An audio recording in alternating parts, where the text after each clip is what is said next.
Madam Clerk, you are on mute.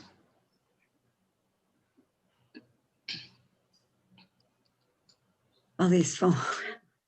Councilor Arroyo. Present. Councilor Baker. Yeah. Councilor Bach. Present. Councilor Braden. Present. Councilor Campbell. Here. Councilor Edwards. Present. Councilor Asabi George. Present. Councilor Flaherty. Councilor Flaherty. Councilor Flynn. Here. Flaherty's here. Thank you. Councilor Flynn. Here. Councilor Janey. Present. Councilor Mejia. Present. Councilor O'Malley. Present. Councilor Wu. Present. Madam President, all are present. Thank you so much. I've been informed by our clerk that a quorum is present. At this time, we will have our clergy give the invocation, and I'm going to invite Councilor Asabi George up to introduce our clergy today. Councilor Asabi George, you have the floor. Thank you very much, Madam President. Today, I'm pleased to introduce Reverend Rob Mark and Reverend Joshua Lazard from the Church of the Covenant. Both reverends are community and social justice leaders, incorporating environmental, immigration, education, and racial and economic justice work into their practice. I am particularly grateful to them and to the Church of the Covenant for their efforts to end homelessness while supporting a daytime shelter for unhoused or housing unstable women through the Women's Lunch Place. Thank you, both of you, Reverend Mark and Reverend Lazard, for your tireless work here in Boston. And thank you both for being with us today to open our meeting virtually. Councilor Asabi George, President Janey, Madam Clerk, our own District 8 Councilor Bach, and all honorable councilors and your staff, all you Zoom czars, those who keep technology flowing, electricity working, all you who labor in servant leadership for the good of the commons of this, our beloved city, day in and day out. It's a profound honor to once again be invited to address this gifted and respected body. Thank you again for the invitation. And thank you for all of what you are doing to serve our communities in these days. In these pandemic days, extra blessings to you, counselors and decision makers this day who may have kids homeschooling, who may be isolated yourselves, who may have loved ones and constituents who may be sick. It's also an honor to share this moment. Again, my name is Reverend Rob Mark. It's an honor to share this moment of invocation with my still relatively new colleague and co-conspirator in ministry at Church of the Covenant, Associate Pastor Reverend Joshua Lazard. Good morning. I'm a recent plant from Chicago by way of North Carolina. I'm currently pursuing my PhD at Boston University School of Theology, and I'm certainly honored to be here this afternoon now. And it is indeed, as has been mentioned, our profound honor at our church at Newbury and Berkeley Street in the Back Bay to house the incredible souls who we feel reflect God to so many of us at Women's Lunch Place. So on behalf of them, I bring their greetings as well. In solidarity and accompaniment with those who are experiencing homelessness, our church is also deeply committed to a new endeavor we call Climate Jubilee, the sacred movement of liberation for racial and eco-justice. So in that light, I pray that your collective work on behalf of Boston be blessed in its resolve to honor all voices, including the voice of the earth, working for the day where all can truly breathe freely. And in that spirit, Reverend Joshua and I invite you now into a brief moment of finding our centers. Take a moment to inhale and exhale together. And in humility, I invoke that which is holy, that which is mysterious, that which is love, to be present here and now. May the blessings of all that has life be felt in this Zoom chamber for these next hours. May the deliberations, the contemplations, the determinations be made in the spirit of authenticity, mutual respect, and honest exchange. And may the voices, the cries, the truths, the laments, and the hopes of all the people be heard with clarity this day. May the ideals of democracy abide in the discussions and constitutionality in the conversations. On behalf of the voiceless, we pray that they be heard. For those that cry out in pain, we pray that their pain is ended. For those seeking truth, we pray for justice. For those that lament, we pray for peace. For those that hope against the data, we pray that righteousness prevails. We invoke all of this in the name of all that is sacred to each of us. Let us say together, amen. Amen. Amen. Amen. And thank you so much for that inspiring message. At this time, we are going to pledge allegiance to the flag and certainly invite you to join us. You may feel free to stay with us throughout this meeting. It is a public meeting, or leave at your leisure. Thank you again. I pledge allegiance Pledge allegiance to the flag of of the the United States of America and to the republic for which it stands, one nation, under God, indivisible, with liberty and justice for all. Thank you. So we will move on with our agenda. The first order of business is the approval of our minutes. Seeing and hearing no discussion on the matter, the chair moves to approve the minutes as presented from the last meeting. Madam Clerk, would you please call the roll? Certainly. Councilor Arroyo, Yes. Councilor Arroyo, yes. Councilor Baker, Yes. Councilor Baker, yes. Councilor Bach, Yes.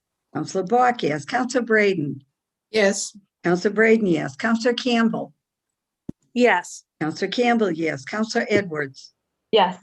Councilor Edwards, yes. Councilor Asabi George. Councilor Asabi George, yes. Councilor Flaherty, Yes. Councilor Flaherty, yes. Councilor Flynn, Yes. Councilor Flynn, yes. Councilor Janey, Yes. Councilor Janey, yes. Councilor Mejia, Yes. Councilor Mejia, yes. Councilor O'Malley, Yes. Councilor O'Malley, yes. And Councilor Wu. Yes. Councilor Wu, yes. Madam President, the minutes of the meeting have been approved unanimously. Thank you so much. We'll move on to communications from His Honor the Mayor. Could you please read the first docket 0346, Madam Clerk?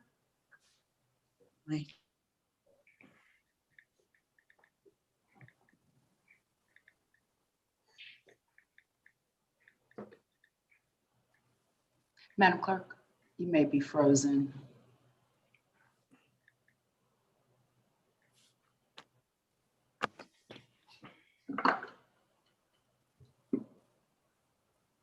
In the meantime, I just want you to know, Madam President, that that flower is on fleek. You look beautiful. Thank you. Let's see if we can get our clerk back. I appreciate that. For viewers who are watching, we're just having a technical difficulty here. Hopefully we will be back shortly.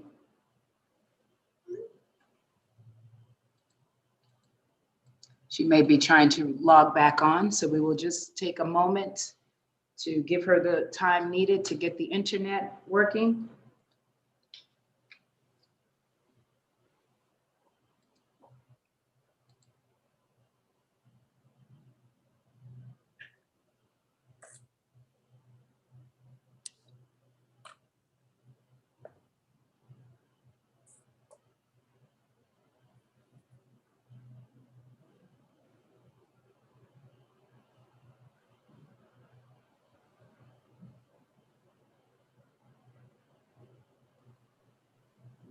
Madam President, point of order, perhaps Assistant Clerk Jerntis could read. Yep. I'm just checking in with the clerk to see what's happening, and then we'll go from there if we need to. Thank you so much, Matt.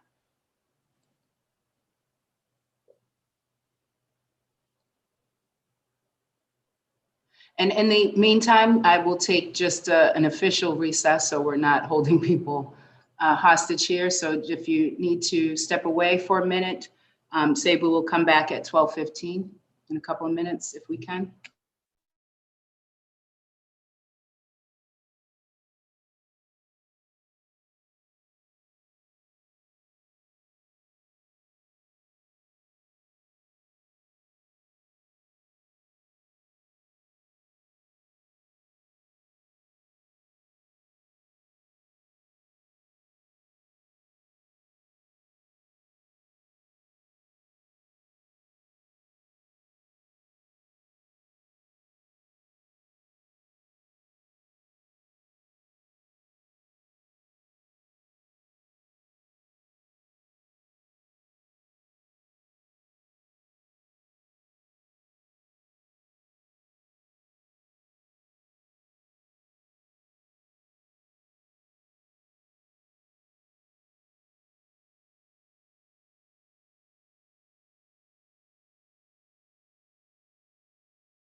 We're going to come back into session here. Still having some technical difficulties. Our clerk is having some technical difficulties. When she is able, we will obviously welcome her back with open arms. But in the interim, we have Alex with us. And I'm going to call upon you, Mr. Clerk. I hope I don't call you Madam Clerk. That's okay. So I was asking to have docket 0346 read into the record. Yes. Docket number 0346, message in order for an appropriation order in the amount of $25,500,374 from fiscal year 2021 Preservation Fund revenues for community preservation projects at the recommendations of the City of Boston Community Preservation Committee. The CPC is recommending $13,617,850 in affordable housing projects, $5,598,569 in historic preservation projects, and $6,283,955 in recreational use and open space projects. Thank you so much. Docket 0346 will be referred to the Committee on Community Preservation, and we will move on to docket 0347. Docket number 0347, message in order authorizing the City of Boston to accept and expend the amount of $360,000 in the form of a grant awarded by the Boston Redevelopment Authority, doing business as the Boston Planning and Development Agency, pursuant to a board vote to approve the expenditure on February 11th, 2021. The purpose of the grant is to fund a staff position in the Boston Transportation Department for 3 years under a memorandum of agreement to assist in the implementation of transportation and infrastructure improvements associated with BPDA and Boston Transportation Department planning initiatives in the city's neighborhoods. Thank you so much. Docket 0347 will be referred to the Committee on Planning, Development, and Transportation. On to docket 0348. Docket number 0348, message in order authorizing the City of Boston to accept and expend the amount of $245,900 in the form of a grant for fiscal year 21 Local Culture Council Program awarded by the Massachusetts Cultural Council to be administered by the Office of Arts and Culture. The grant will fund the Boston Cultural Council subgrants. Thank you so much. Docket 0348 will be referred to the Committee of Arts, Culture, and Special Events. We'll move on to docket 0349. Docket number 0349, message in order authorizing the City of Boston to accept and expend the amount of $62,082.07 in the form of a grant for Help America Vote Act election security funds awarded by the U.S. Election Assistance Commission, passed through the Secretary of the Commonwealth of Massachusetts to be administered by the Elections Department. The grant will fund reimbursement for the cost of implementing mail-in voting in 2020. Thank you so much. The chair recognizes Councilor Edwards, who is chair of our Committee on Government Operations. Councilor Edwards, you have the floor.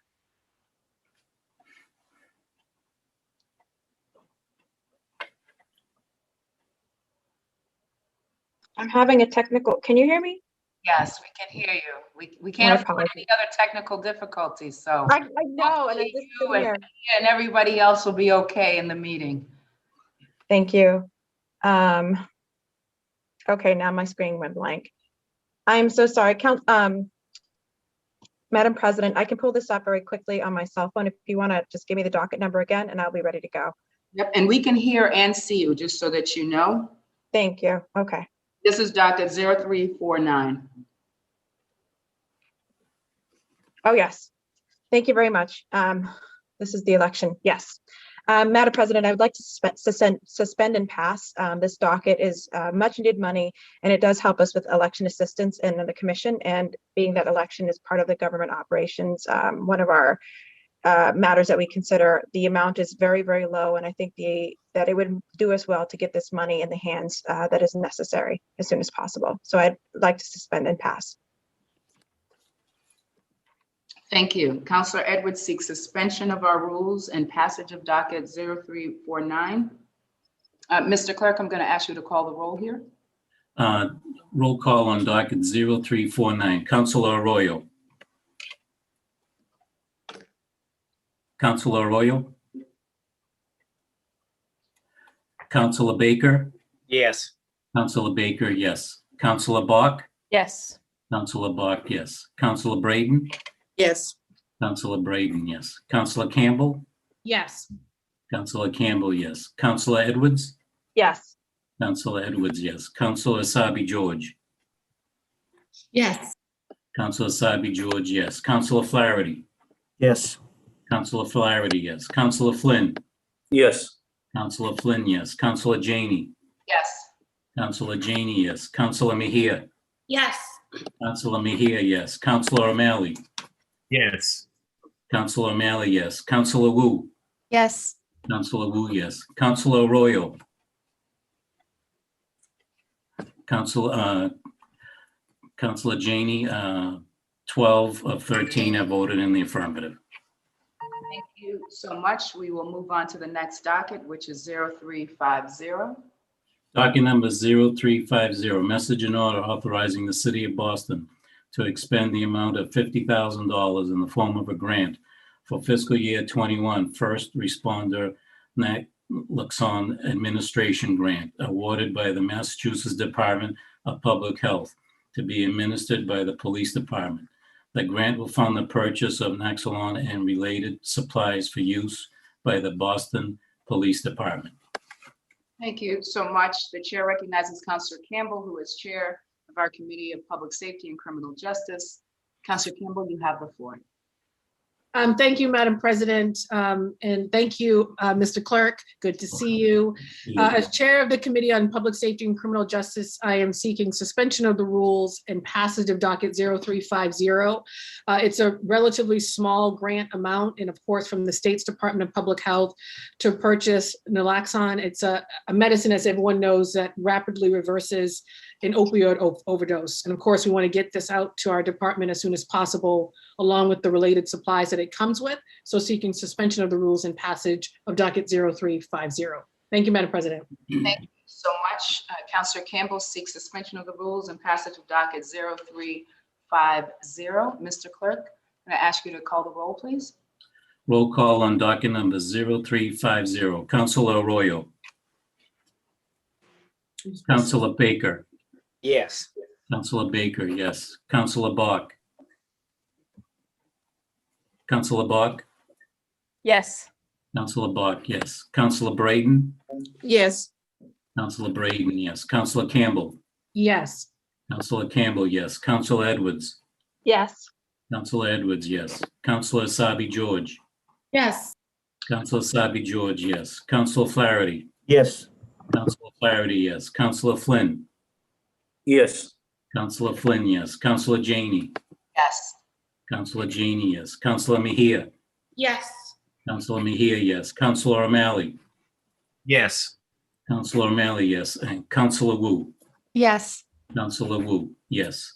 Counselor Arroyo. Counselor Janey, all in favor. Thank you. We will move on to docket 0351. Docket number 0351, message and order authorizing the city of Boston to accept and expend the amount of $5,885 in the form of a grant from a charitable donation awarded by the Shaw Family Foundation to be administered by the Office for Food Access. The grant will fund outreach materials translated in 10 languages to promote awareness of pandemic EBT benefits. Thank you so much. The chair recognizes Counselor Braden, who is the chair of the Committee on Strong Women, Families, and Communities. Counselor Braden, you have the floor. Thank you, Madam Chair. I would ask that we suspend the rules and pass this appropriation for $5,885 to go to food access. We are in the ongoing food security emergency, and this money should be used as quickly as possible to assist in food access. Thank you.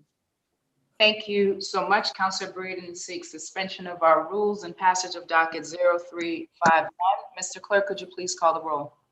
Roll call on docket 0351. Counselor Arroyo. Counselor Baker. Yes. Counselor Baker, yes. Counselor Bach. Yes. Counselor Bach, yes. Counselor Braden.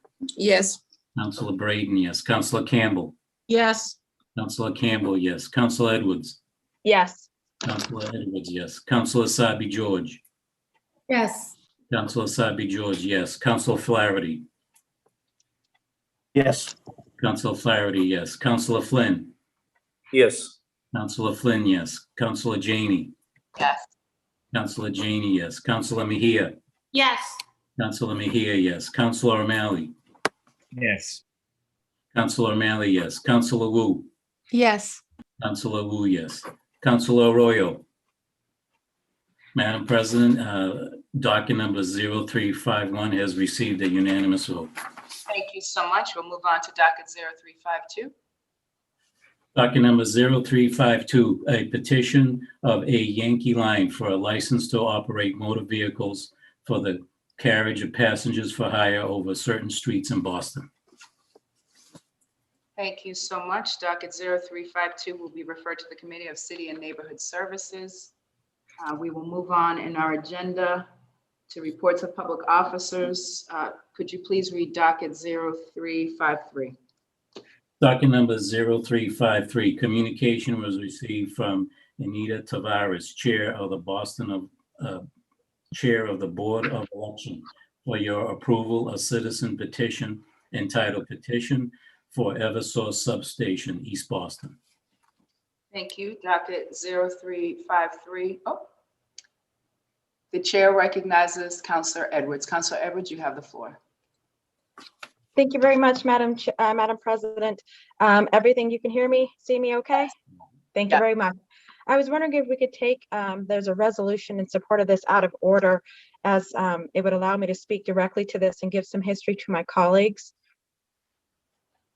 Which docket is this? The docket that I would, the resolution, I believe, is 355. it's 355. Okay, seeing and hearing no objections, we will bring up docket 0355. Mr. Clerk, could you please read that docket into the record? Yes. And we have been joined by Madam Clerk, who we will test out in just a moment to make sure that your internet is working well. But Mr. Clerk, if you wouldn't mind, please reading docket 0355. Docket number 0355, Councilor Edwards offered the following: a resolution in support of a non-binding public advisory opinion ballot measure regarding a proposed Eversource substation in East Boston. Thank you so much. The chair recognizes Counselor Edwards. Counselor Edwards. Thank you very much, Madam President, for allowing me to take this matter out, this resolution out of order. I'm beyond excited about the civic engagement that we have in East Boston. 10 citizens came together, registered voters of the city of Boston in East Boston, and they put forth this ballot question that specifically asked, do you support relocating an Eversource electric substation now proposed at 400 Congress Street in East Boston away from nearby homes, parks, flood risk areas in East Boston to an alternative secure location such as within Logan Airport?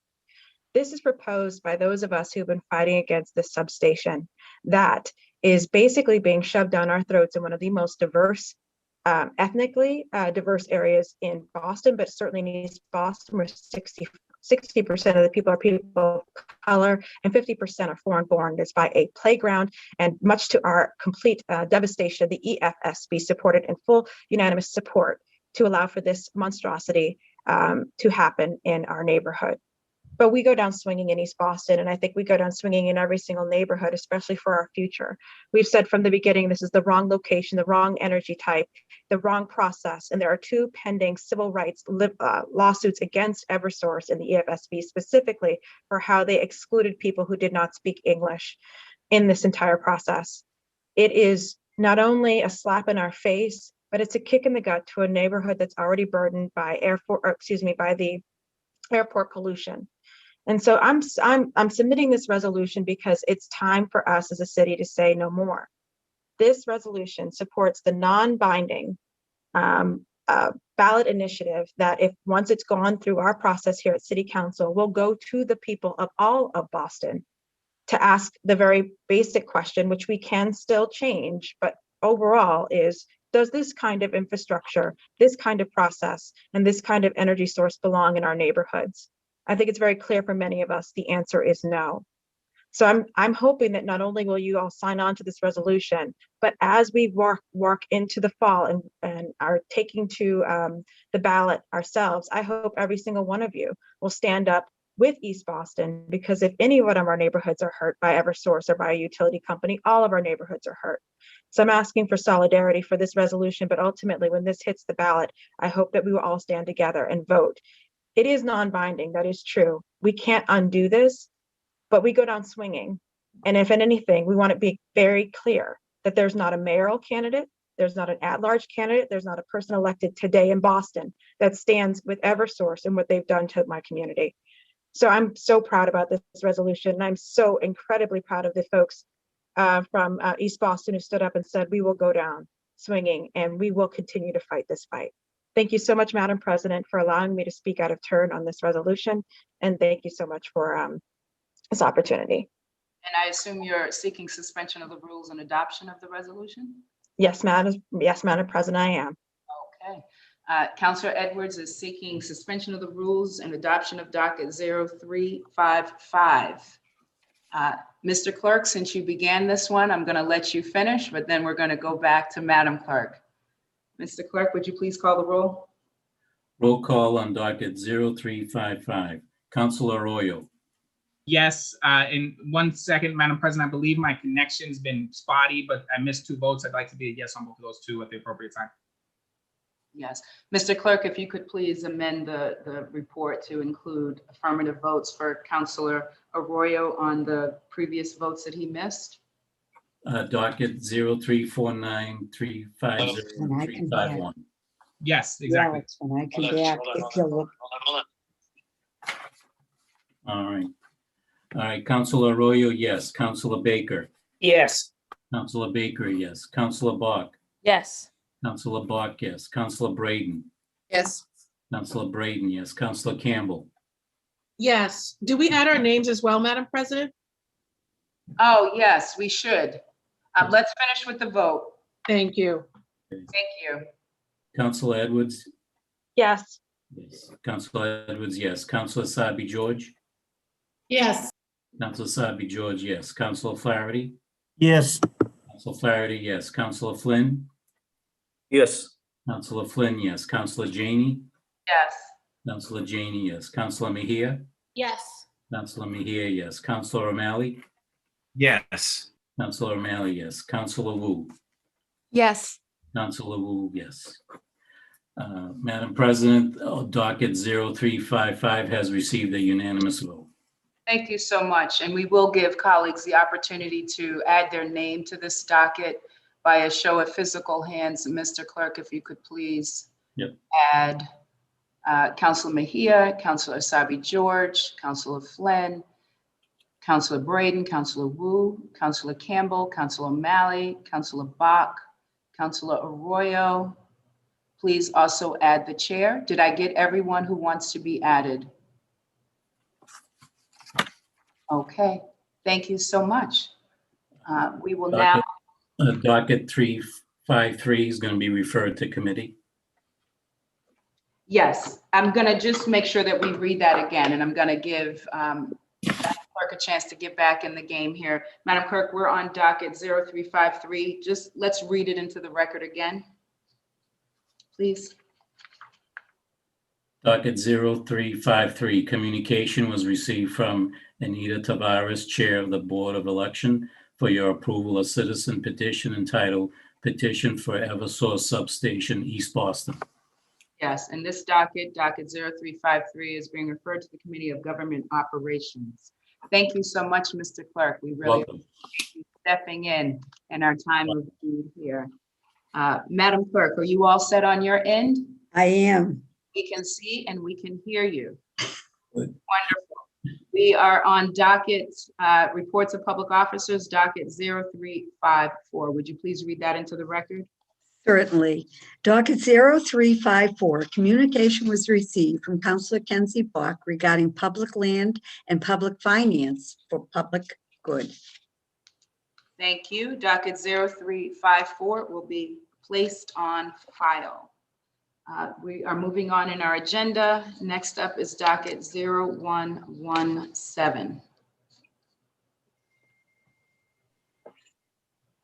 Docket 0117, the Committee on City and Neighborhood Services, to which was referred on January 13th, 2021, docket number 0117. Message and order authorizing the City of Boston to accept and expend the amount of $125,000 in the form of a grant, for the 2019 Bar Fellowship awarded by the Bar Foundation to be administered by the Mayor's Office, submits a report recommending the order ought to pass. Thank you so much. The chair recognizes Councilor Flynn, who is chair of the Committee of City and Neighborhood Services. Councilor Flynn, you have the floor.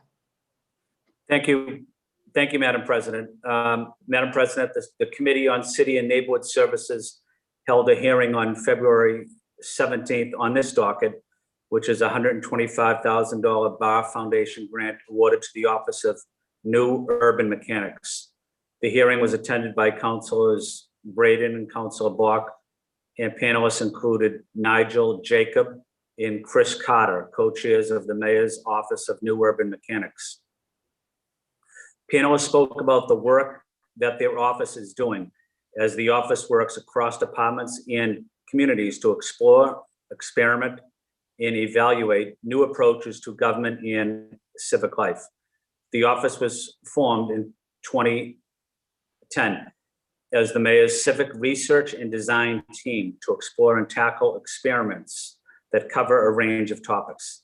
This includes everything from the future of mobility to city infrastructure to collective well-being, and currently working with various departments on efforts around education, transportation, anti-racism, food insecurity, health, and the effective, responsive deployment of the vaccine. Specifically, this grant would assist this office in their work. It would fund leadership in organizational development in this office. I took this opportunity at this hearing to learn more about the Office of Urban Mechanics. We had a robust discussion about what they do. I felt it was timely to educate the public about this department. So I recommend that this order ought to pass, and I hope that we can vote on this today. So this office receives this funding. Thank you, Madam President. Thank you so much. Councilor Flynn seeks acceptance of the committee report and passage of docket 0117. Madam Clerk, would you please call the roll? Certainly. 0117, Councilor Arroyo. Yes. Councilor Arroyo, yes. Councilor Baker. Yes. Councilor Baker, yes. Councilor Bach. Yes. Councilor Bach, yes. Councilor Braden. Yes. Councilor Braden, yes. Councilor Campbell. Yes. Councilor Campbell, yes. Councilor Edwards. Yes. Councilor Edwards, yes. Councilor Asabi George. Yes. Councilor Asabi George, yes. Councilor Flaherty. Yes. Councilor Flaherty, yes. Councilor Flynn. Yes. Councilor Flynn, yes. Councilor Janey. Yes. Councilor Janey, yes. Councilor Mejia. Yes. Councilor Mejia, yes. Councilor O'Malley. Yes. Councilor O'Malley, yes. And Councilor Wu. Yes. Councilor Wu, yes. Madam President, docket number 0117 has passed unanimously. Thank you so much. We will now move on, and the next three dockets I'm going to ask you to read together. That's docket 0173, 0174, and 0175. We'll hear the dockets together, but then we will vote separately. Madam Clerk? Thank you. Docket 0173, the Committee on Government Operations, to which was referred on January 13th, 2021. Docket number 0173. Petition for a special law regarding an act regarding the disability pension for Harry Dean. Submits a report recommending the home rule petition ought to pass in a new draft. Docket number 0174, the Committee on Government Operations, to which was referred on January 13th, 2021. Docket number 0174, petition for a special law regarding an act regarding the disability pension for Ryan Lenane. Submits a report recommending the home rule petition ought to pass in a new draft. And docket number 0175, Committee on Government Operations, to which was referred on January 13th, 2021. Docket number 0175, petition for a special law regarding an act regarding the disability pension for Terry Cotton. Submits a report recommending the home rule petition ought to pass in the new draft. Thank you, Madam Clerk. At this time, the chair recognizes Councilor Edwards, who is chair of our Committee on Government Operations. Councilor Edwards, you have the floor. Thank you very much, Madam President. And if it's okay, I'll be speaking about all three in one group, if that's all right. And then I understand we'll probably do separate votes. Okay. These home rule petitions will increase the accidental disability retirement allowance payable to officers named individually in each proposal. Massachusetts General Laws, Chapter 32, Section 7 governs the accidental disability retirement allowance and currently allows for a yearly amount of pension equal to 72% of the annual rate of their regular compensation. This proposal would increase that to the rate of compensation that the officer would have received had such officer continued service as a police officer, essentially putting them back where they would have been, but for their injury. That amounts to a 28% increase, and that 28% comes from the city of Boston. The other 72% comes from the state. The provisions of Chapter 32, Section 91A apply except for the cap on earnings, that as long as any income is not earned performing a sworn law enforcement function. This is the original version. The home rule petitions also provide for the surviving spouse as well. Timothy Smith from the Boston Retirement Board and Pam Coker from the Boston Municipal Research Bureau participated in the working session along with Larry Calderon, president of the BPPA, Detective Martin O'Malley. Also participating was Councilors Bach, Councilor Sabi George, Councilor Flynn, Councilor O'Malley, Councilor Baker, and I believe Councilor Braden as in the back. Well, the sorry, Madam President, I'm going to get back on rhythm. So, as such, there was not only a hearing, but a really great, robust working session, and a lot of questions were asked about the precedent that we're going to be setting, especially as a body when dealing with this kind of retirement, as we're expecting more officers to come to us. Precedent around the cap, which is currently set at $15,000 for any subsequent income they'd like to make, question about whether they should be able to work in law enforcement, and also the standards that we're looking at. And this was, I think, a very good, informative conversation that was necessary. And we wanted to also make sure that we were consistent as future officers come to us. I want to thank Councilor Bach, especially for her suggestion and red line version for this, and Councilor Sabi George for accepting much of those amendments.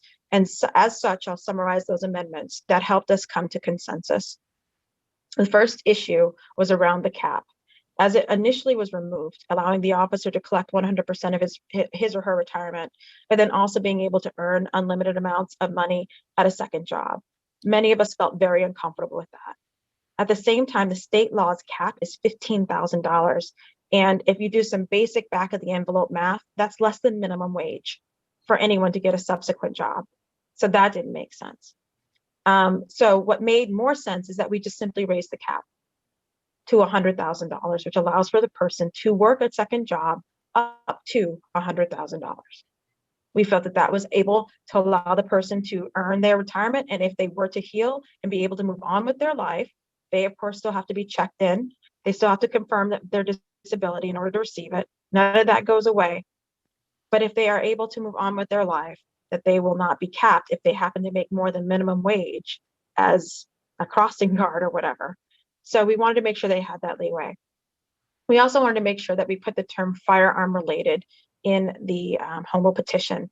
this is something that we think we need to look at a greater conversation, that those who are shot on the job shouldn't have to go through this much, that there should be something that is specifically put through in state law. But we want to start that by first recognizing what kind of injury we're talking about. This is not to say that hurting your back or hurting your neck is less painful or that you can work anymore, but there is something about being shot on the job that we wanted to acknowledge.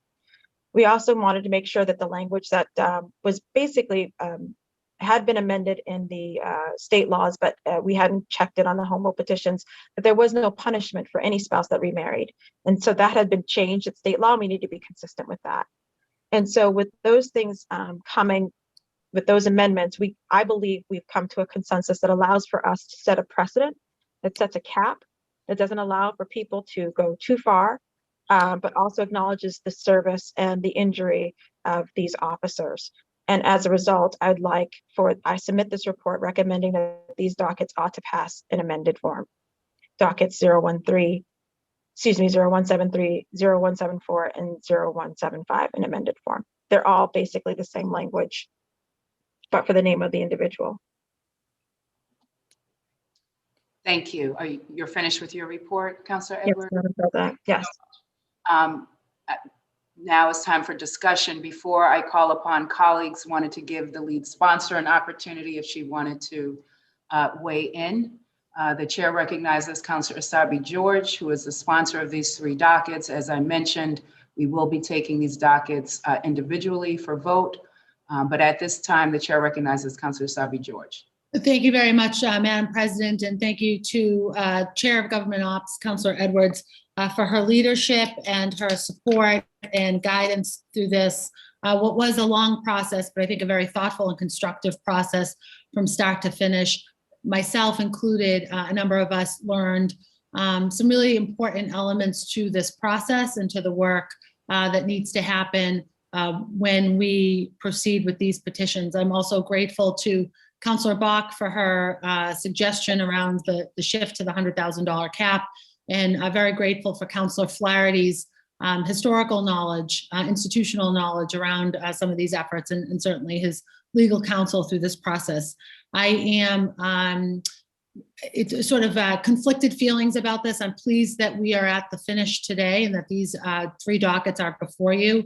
I still feel a great deal of sadness for the 3 officers that we are discussing today, Harry Jean, Terry Cotton, and Ryan Linane, as that they've lost their ability to work in careers that they thoroughly enjoyed. All 3 were shot in the line of duty. All 3 have both physical and emotional scars that they will have to live with for the rest of their lives. So because of their commitment to our city, because of their service to this city, I am grateful that these are before you, and I impress upon all of you to please support these dockets, these 3 dockets as they are presented, and sort of in respect and in honor of these 3 men in particular that are before us today. Again, thank you, Madam President. Thank you to the chair for her work and very diligent efforts in this process. Thank you, Madam President. Thank you so much. The chair recognizes Councilor Arroyo. Councilor Arroyo, you have the floor.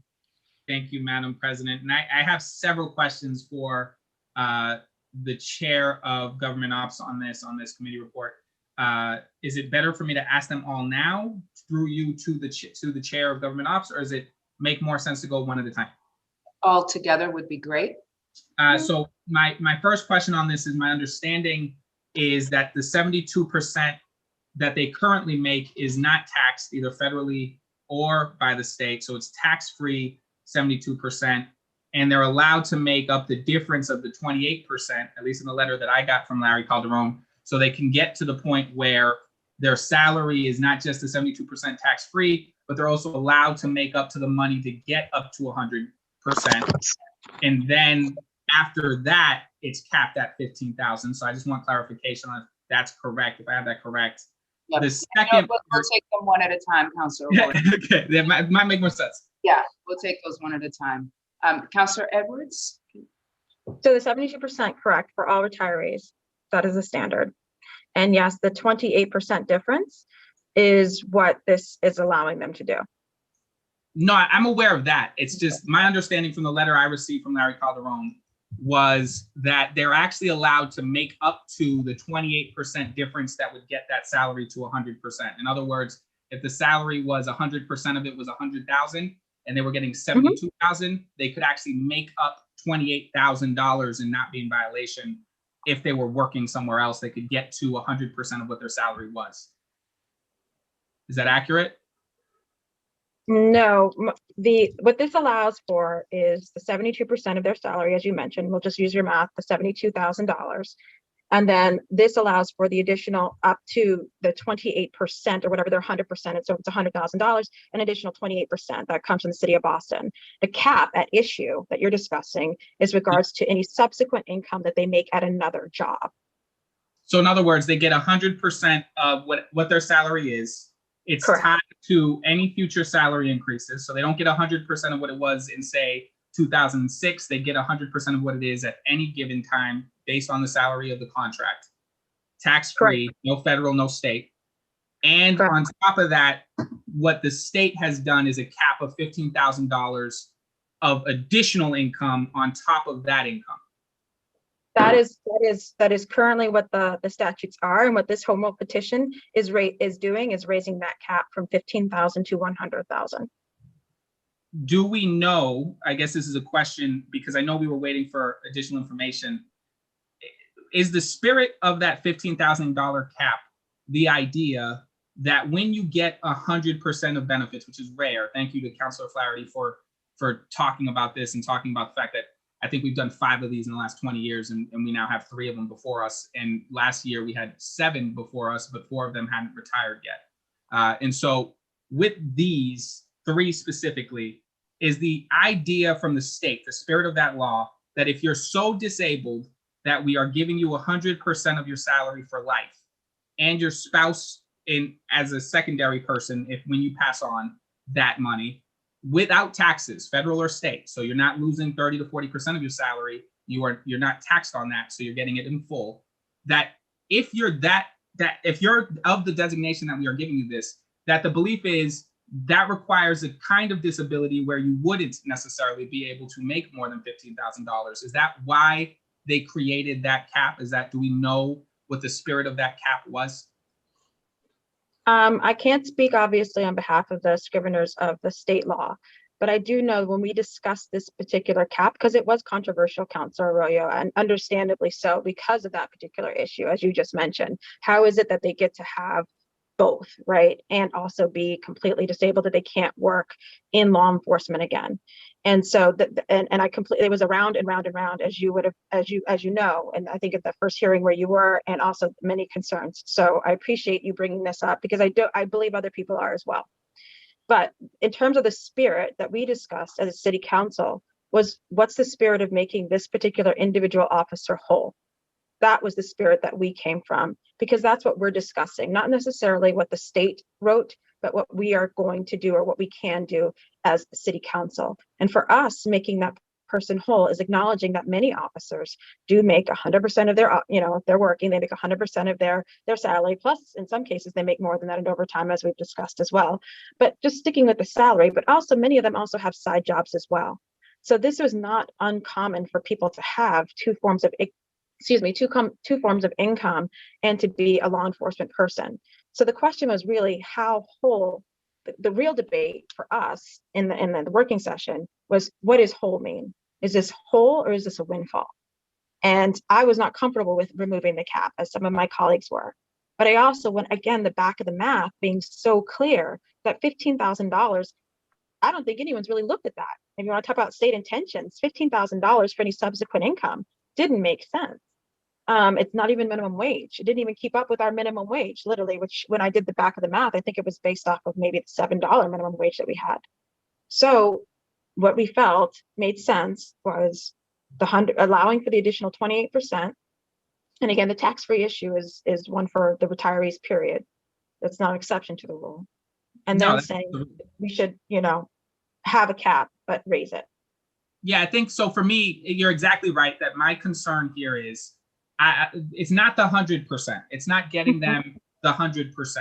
My concern here is we're giving them the 100%, and then we're saying that they should, and this is the precedent, correct me if I'm wrong, this is precedent. We're doing this. It's the first time this has been done. We're saying the cap that the state has at $15,000 in additional money, you can't, now we're going to raise that to $100,000 in additional money. So I know it's 15,000 isn't minimum wage, but they're getting 100% of their salary already. We're talking about additional income. And so the question I have is the precedent that we're setting with this vote that the additional income is going from 15,000 to 100,000? I believe that that is the precedent that we are setting, that the cap, and I want to be very clear, it's the cap. That doesn't mean that the person's going to walk into a job and make $100,000 from day one. It doesn't mean they're going to be getting a second job at all. From what I could see from the officers, and I think you saw the videotape from some of them, they could barely sit still through the hearing with the amount of emotional trauma that they have been through. So this is not so much as saying, go ahead and make more money. This is saying, if you have healed to a point where you can get a second job, you will not be punished if you make more than $15,000 in that second job. Now, to be clear, if I remember correctly from the second hearing, if they did get a second job, if they were able to do that, and the money went over the cap, the rule was all they had to do is not accept. So for instance, I think you brought up if they wrote like a national bestseller, right? If they did something like that. If they did that, then they could say, I don't want my benefits for this one single year, receive that income, and they would have no issue with a cap, correct? They could do two things. They could accept it, and then it could be reduced on their retirement side. So the difference could be reduced on their retirement side from the 100% that we discussed, or they could waive, as you just suggested. They could do two things. So either or, but there are mechanisms. There are mechanisms in place so that if an officer is able to, and then by the way, just to be clear, this is about all service folks, right? So it's not just an officer. It's just we have officers in front of us today. But if somebody, if I may, Councilor Arroyo, Councilor Arroyo, because this is specific to these home rule petitions, and I understand we just discussed a precedent, we may have a different cap or a different conversation if we have that ability as a body, if it comes to firefighters, if it comes to teachers or somebody else. So I wouldn't want to say immediately that this is absolute. I think this is something that we should, I feel comfortable saying it is about a precedent when it comes to those. That's why we put in specific firearm injuries in this kind of context. So we're basically picking and choosing. So I just to understand what you're saying, we're going to be able to, on a case-by-case basis, say, you get a $100,000 cap, but we determine you don't get a $100,000 cap. You get a $100,000 cap, but you don't. Is that essentially what we're possibly going to be doing in the future? That's what we are able to do right now. We're able to do that right now. Okay. Before you move on, Councilor Arroyo, to other questions, I see some hands up by colleagues if they wanted to address specifically this question around cap, wanted to give them the opportunity to weigh in. If you could not, that's what you want to jump in on. I will certainly call upon you if you have other comments to make or have other questions yourselves. But if it's around the cap, I want you to jump in now. Otherwise, I want you to hold. So is it regarding the cap?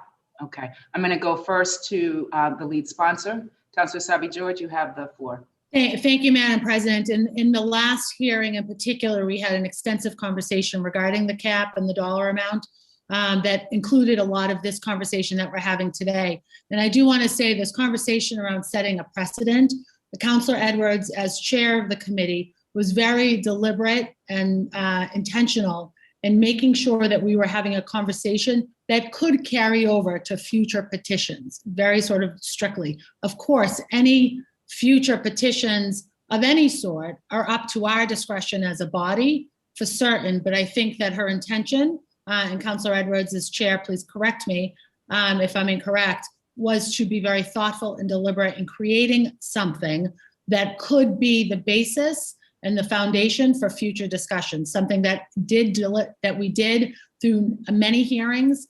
A number of us participated in those hearings. We're very deliberate and specific in those conversations and in that deliberation to get us to the point where we are today, and with recommendation of passage. Thank you, Madam President. Thank you so much. At this time, the chair recognizes Councilor Bach. Councilor Bach, you have the floor. Thank you, Madam President. I just wanted to say, I mean, I had many of the same concerns that Councilor Arroyo is articulating. And I think that one of the challenges that we discussed in the hearing was, you know, and I think we want to not get too deep into the specific officers, but, you know, one of the things that we heard in the original hearing, we're dealing in these cases, and I think we would be likely to be dealing in firearm related cases, you know, if it were to come up in the future. But in these cases, we know that the officers are experiencing a tremendous amount of PTSD, something that our systems haven't, you know, historically acknowledged in the way that we're trying to acknowledge it as a serious injury now.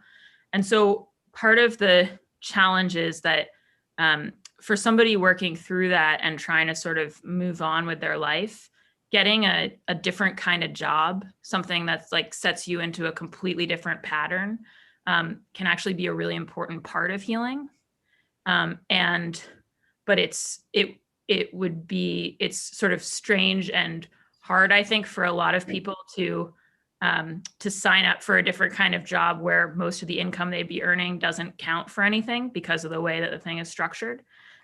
So that was one of the sort of like hard aspects of this that we were wrestling with, is how to create that space. Several of these officers are distressingly young. And so how do you create the space for them to move on in that way, and you know, get an entry-level job in something else if in moving away from law enforcement that creates that path, without, as Councilor Edwards referenced, and I think as you're concerned about, kind of creating a windfall situation.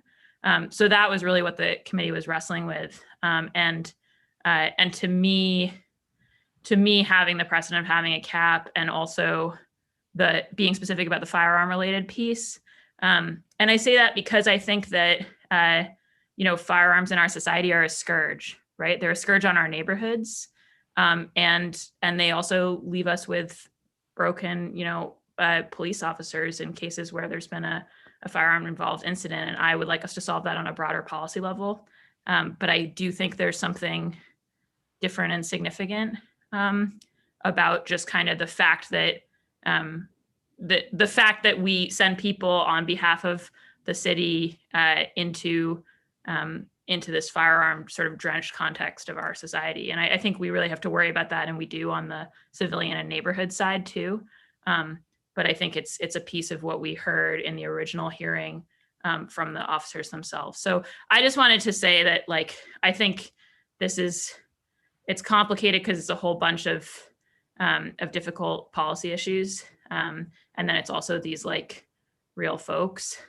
And I definitely gone back and forth on kind of the different aspects of it. And I do think that where Councilor Edwards' report has ended up is a kind of reasonable compromise for this council to take. And I think also it reflects a lot of those conflicted concerns. So I just wanted to add that to the conversation. Thanks, Madam President. Thank you, Councilor Bach. The chair recognizes Councilor Flynn. Councilor Flynn, you have the floor. Thank you, Madam President. I will be very brief. Just want to highlight the role of the chair in having a robust discussion about this critical issue. Very professional and very well done. I had the opportunity also to meet with the 3 Boston police officers who were shot. And as Councilor Bach highlighted, they will be dealing with PTSD related issues the rest of their life, as will their families. Let me say that again, as will their families. So we put our Boston police officers in harm's way. You know, we have to also make sure that when there are incidents like this, that we have their back and we are respectful to them and their families as well. So again, just want to highlight the good discussion chaired by Councilor Edwards and by Councilor Asabi George and our colleagues as well. Thank you, Madam President. Thank you so much. The chair recognizes Councilor Baker. Again, these are specific to the cap. General comments people can save for later. You will have your chance to get in, but I know this was in reference to the question. Well, I am going to talk about the cap, and someone just talked for like 5 minutes, not about the cap. So I'm going to talk about the cap. I think that we should be talking about precedent here, because this is a precedent I think we should change, because I've known people that have retired out of the city disabled and only gotten like 30 grand. And then we tell them as the government that they can only earn $15,000 on top of that. I think the cap is wrong. First of all, if someone has a wherewithal to be able to retrain themselves, because more than likely they're not going back into, I mean, we're talking about law enforcement here, but there's laborers that have retired out at 72% and only made $30,000 in their retirement. And then the city state tells them they can only make an additional $15,000. So we're keeping people in a box of, you know, if you go down to the lower paid workers, we're keeping people in a box of poverty when they go out and they're retired at 72%.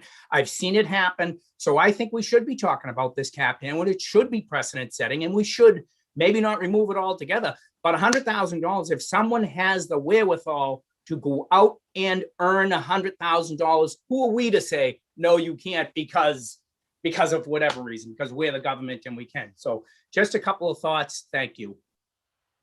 Thank you. Councilor Arroyo, did you have other questions? And Sally, we will get to whatever We're comments. spending a lot of time on this. Can we go to vote? He's not going to vote for it. Let's just take a vote on it. Councilor O'Malley, we're going to come back to you when you have, if you have other thoughts or comments, but I do want to make sure that the questions get answered that you have, Councilor Arroyo. Yeah, if I wasn't cut off there by the counselor, I would have been saying that I don't actually have any further questions. Thank you. Thank you so much. Is there other discussion? I'm going to go to Councilor O'Malley first. I saw he had his hand up, but if there are others who want to get in, please let me know. Councilor O'Malley, you have the floor. Just very briefly, Madam President, thank you. I just wanted to note that I will be voting in affirmative on these three dockets. I wanted to acknowledge the leadership of the at-large council from Dorchester, as well as the chair of the district council for East Boston, either participated in the hearing or reviewed all of the testimony that was given. This is obviously something that wasn't rushed through. This was a very slow and deliberate pace, as it should have been, to talk about these important issues.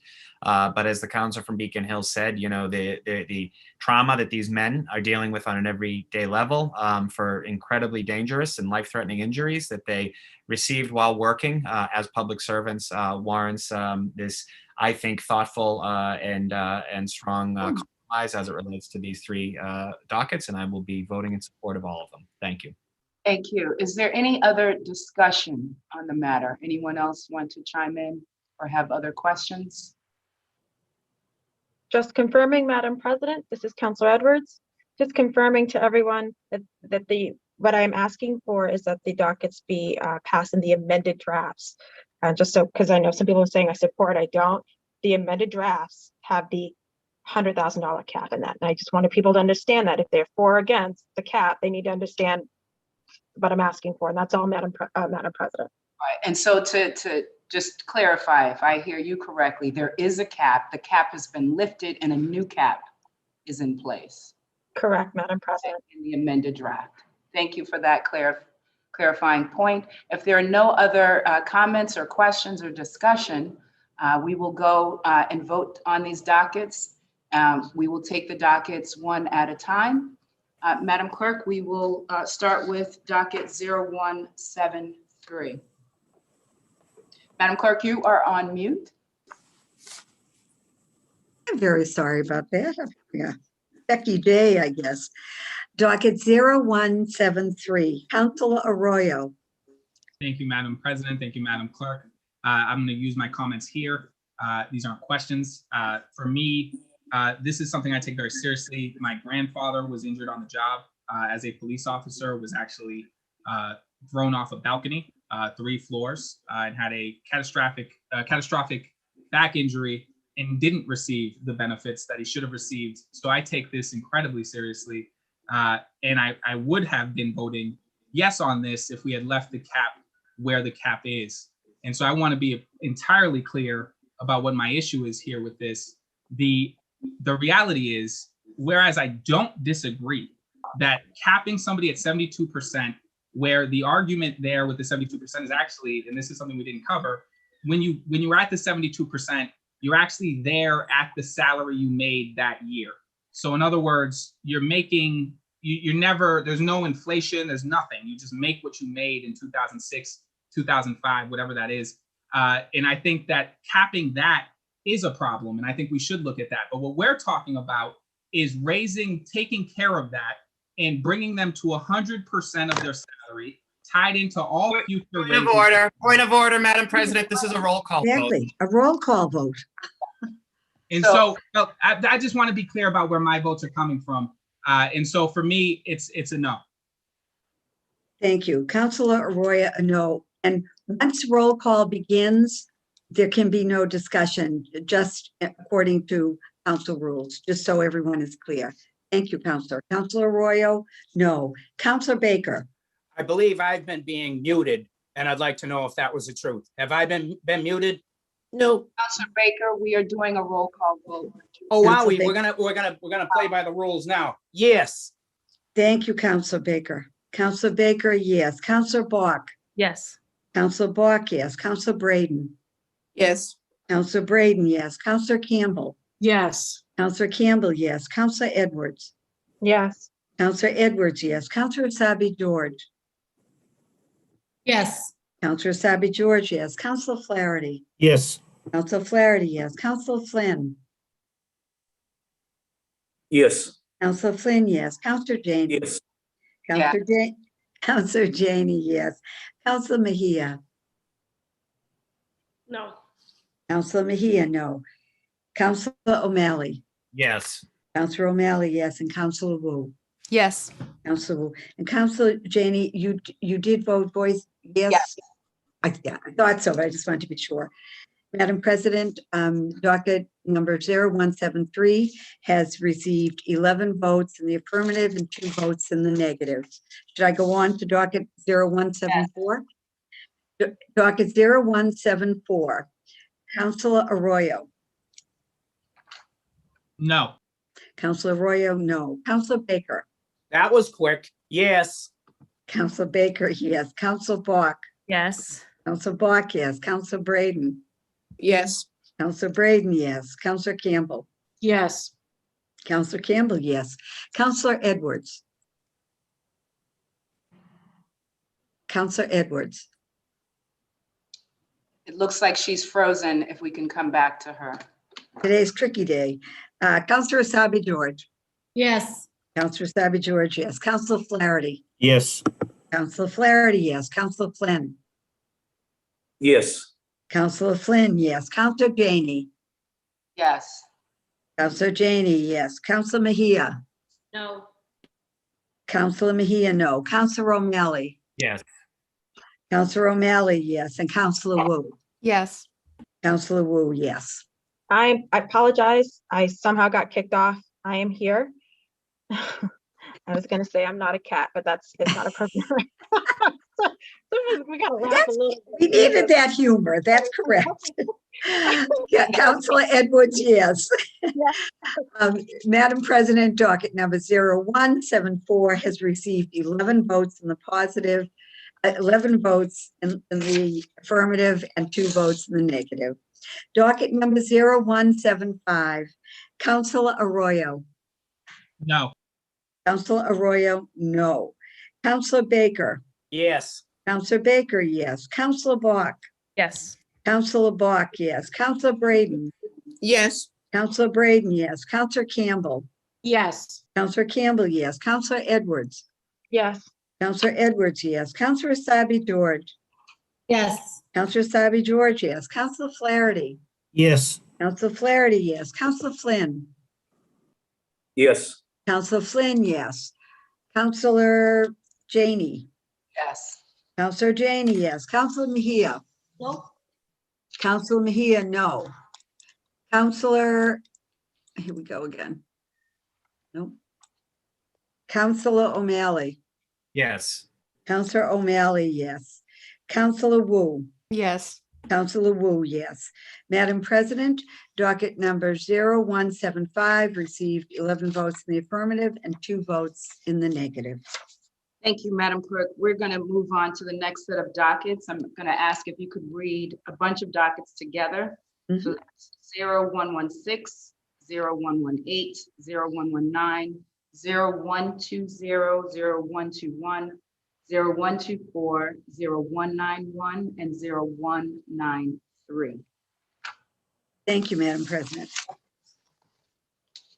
Docket 0116, Committee on Public Safety and Criminal Justice, to which was referred on January 13th, 2021, docket number 0116.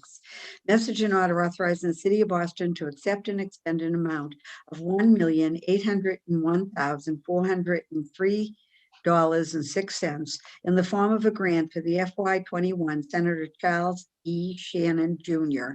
Community Safety Initiative, awarded by the Massachusetts Executive Office of Public Safety and Security, to be administered by the Boston Police Department. Submits a report recommending the order ought to pass. Docket number 0118, Committee on Public Safety and Criminal Justice, to which was referred on January 13th, 2021. Docket number 0118, message and order authorizes the City of Boston to accept and expend an amount of $123,306 in the form of a grant for the FY20 Reducing Injury and Death of Missing Individuals with Dementia and Developmental Abilities Program, awarded by the United States Department of Justice, to be administered by the Police Department. Submits a report recommending the order ought to pass. The Committee on Public Safety and Criminal Justice, to which, docket number 0119, the Committee on Public Safety and Criminal Justice, to which was referred on January 13th, 2021, docket number 0119, message and order authorizing the City of Boston to accept and expend an amount of $114,737 in the form of a grant for the FY21 2019 Port Security Grant Program, awarded by the Federal Emergency Management Agency, to be administered by the Fire Department. Submits a report recommending the order ought to pass. Docket number 0120, the Committee on Public Safety and Criminal Justice, to which was referred on January 13th, 2021, docket number 0120, message and order authorizing the City of Boston to accept and expend an amount of $71,335,000 in the form of a grant for the federal FY 2020 Emergency Management Performance Grant, awarded by the Federal Emergency Management Agency, passed to the Massachusetts Emergency Management Agency, to be administered by the Mayor's Office in the Emergency Management. Submits a report recommending the order ought to pass. Docket number 0121, the Committee on Public Safety and Criminal Justice, to which was referred on January 13th, 2021, docket number 0121, message and order authorizing the City of Boston to accept and expend an amount of $40,000 in the form of a grant for the FFY 2021 Municipal Road Safety Program, awarded by the United States Department of Transportation, passed through the Mass Executive Office of Public Safety and Security, to be administered by the Boston Police Department. Submits a report recommending the order ought to pass and a new ought to pass. Docket number 0124, the Committee on Public Safety and Criminal Justice, to which is referred on January 13th, 2021, docket number 0124, message and order authorizing the City of Boston to accept and expend an amount of $10,000 in the form of a grant for the Simone Foundation donation, awarded by Frank R. and Elizabeth Simone Foundation, Inc., to be administered by the Police Department. Submits a report recommending the order ought to pass. Docket number 0191, the Committee on Public Safety and Criminal Justice, to which was referred on January 27, 2021, docket number 0191, message and order authorizing the City of Boston to accept and expend an amount of $13,520,000 in the form of a grant for the federal FY20 Urban Area Security Initiative, awarded by the United States Department of Homeland Security, passed through the Mass Executive Office of Public Safety and Security, to be administered by the Mayor's Office of Emergency Management. Submits a report recommending the order ought to pass. Docket number 0193, the Committee on Public Safety and Criminal Justice, to which was referred on January 27th, 2021, docket number 0193, message and order authorizing the City of Boston, excuse me, to accept and expend an amount of $370,457 in the form of a grant for the FY20 Burn Justice Assistance Local Allocation, awarded by the United States Department of Justice, to be administered by the Police Department. Submits a report recommending the order ought to pass. Thank you so much, Madam Clerk. At this time, the chair recognizes Councilor Campbell, who is the chair of our Committee on Public Safety and Criminal Justice. Councilor Campbell, you have the floor. Thank you, Madam President, and I ask for a little bit of indulgence as there are a lot of dockets. And thank you, Madam Clerk, for reading all of those into the record. Appreciate it. All of these dockets were sponsored by Mayor Walsh and referred to the committee on January 13th, 2021 of this year. And docket 0191 and 0193 referred on January 27th. Sorry, I said all. So some were January 13th, some were January 27th. A public hearing on all of these dockets were held on Thursday, February 18th. We had several folks from the administration come and testify. Kathleen Judge from the fire department. We had the chief of Office of Emergency Management, Shamoon Bedford. We had Maria Cheevers, who is the Director of Research and Development for the Police Department. We had Jenna Savage, who is the Deputy Director of that same department, Damon Mills, who runs the department's Charles Shannon CSI Project Manager and serves in that role. And then lastly, we had the Chief of Investigative Services, Superintendent Paul Donovan, all come and testify. I want to thank Councilors Flynn and Councilor Flaherty for attending the hearing. I had the department and IGR send a whole host of information to all council colleagues on these dockets. Many of the breakdowns and other information that was referenced, of course, at the hearing, share with all council colleagues after the hearing. First, docket 0116, it is the Shannon Grant, and it's administered by the police department. And Damon testified that this is the 15th year of operation under the Shannon Grant, and the 15th year that the city has been receiving these funds in order to respond to a whole host of issues with respect to violence. And the strategy has always been at reducing gun, gang, and youth violence in the city of Boston by providing services and interventions to at-risk and gang-affiliated youth. Many organizations receive this funding, and that list was also sent to council colleagues, the specific organizations. Damon also explained that the city uses the grant to build successful collaboration with a whole host of organizations. The city, of course, community-based organizations, faith organizations, social service organizations, and other law enforcement partnerships. In 2015, the department introduced a competitive RFP process through which organizations could apply for the grant. And this RFP is now an annual part of the grant cycle, and it occurs in August. And they typically receive between 50 or 60 applications. Of course, they cannot award all of them. He also shared data around the reduction, whether it is in homicides, aggravated assaults, or other violent crimes based on the work of these organizations. The next docket is docket 0118. This grant specifically is to help reduce injury and death of missing individuals who have dementia and developmental disabilities. Jenna Savage explained that this grant funds a partnership with SafetyNet, which provides tracking devices for people who have dementia or developmental disabilities. The funding allows the police department to provide a lifetime service of tracking for 215 individuals and 40 bracelets for folks. This has been a request that the department, I think, gets from many individuals. They plan to work in partnership with Commissioner McCosh and other city departments to make sure that these are given out. The bracelets are given out on a first come, first served basis. And so folks on the council are specifically interested in this, please do connect with Jenna Savage. And I want to thank Councilor Flynn for his added input with respect to certain partners that Jenna and the department should be connecting with respect to this docket. Docket 0119 is the grant for the Port Security Program. It's administered by the fire department. And Kathleen Judge testified that it supports increased port-wide risk management and protects critical surface transportation infrastructure. The funding will be used for a marine radiation system that's mounted on the fire department's largest marine vessel. And it helps patrol and protect, of course, the harbor from radiation or other particular nuclear threats. She explained that there was some delay in the manufacturing of this system due to the pandemic. But of course, they always are looking forward to receiving these critical resources. Docket 0120 is a grant to be administered by the Emergency Management Department. It funds increased ability to effectively provide prompt and accurate public service information in alerts. Chief Bedford explained that this is a pass-through grant that provides flexibility for OEM to respond and provide services on behalf of constituents as they support the public safety agencies, all of them. He also noted that this grant is historically and perpetually funded, and that the grant is primarily used for vehicles and gear, especially in the midst of pandemic.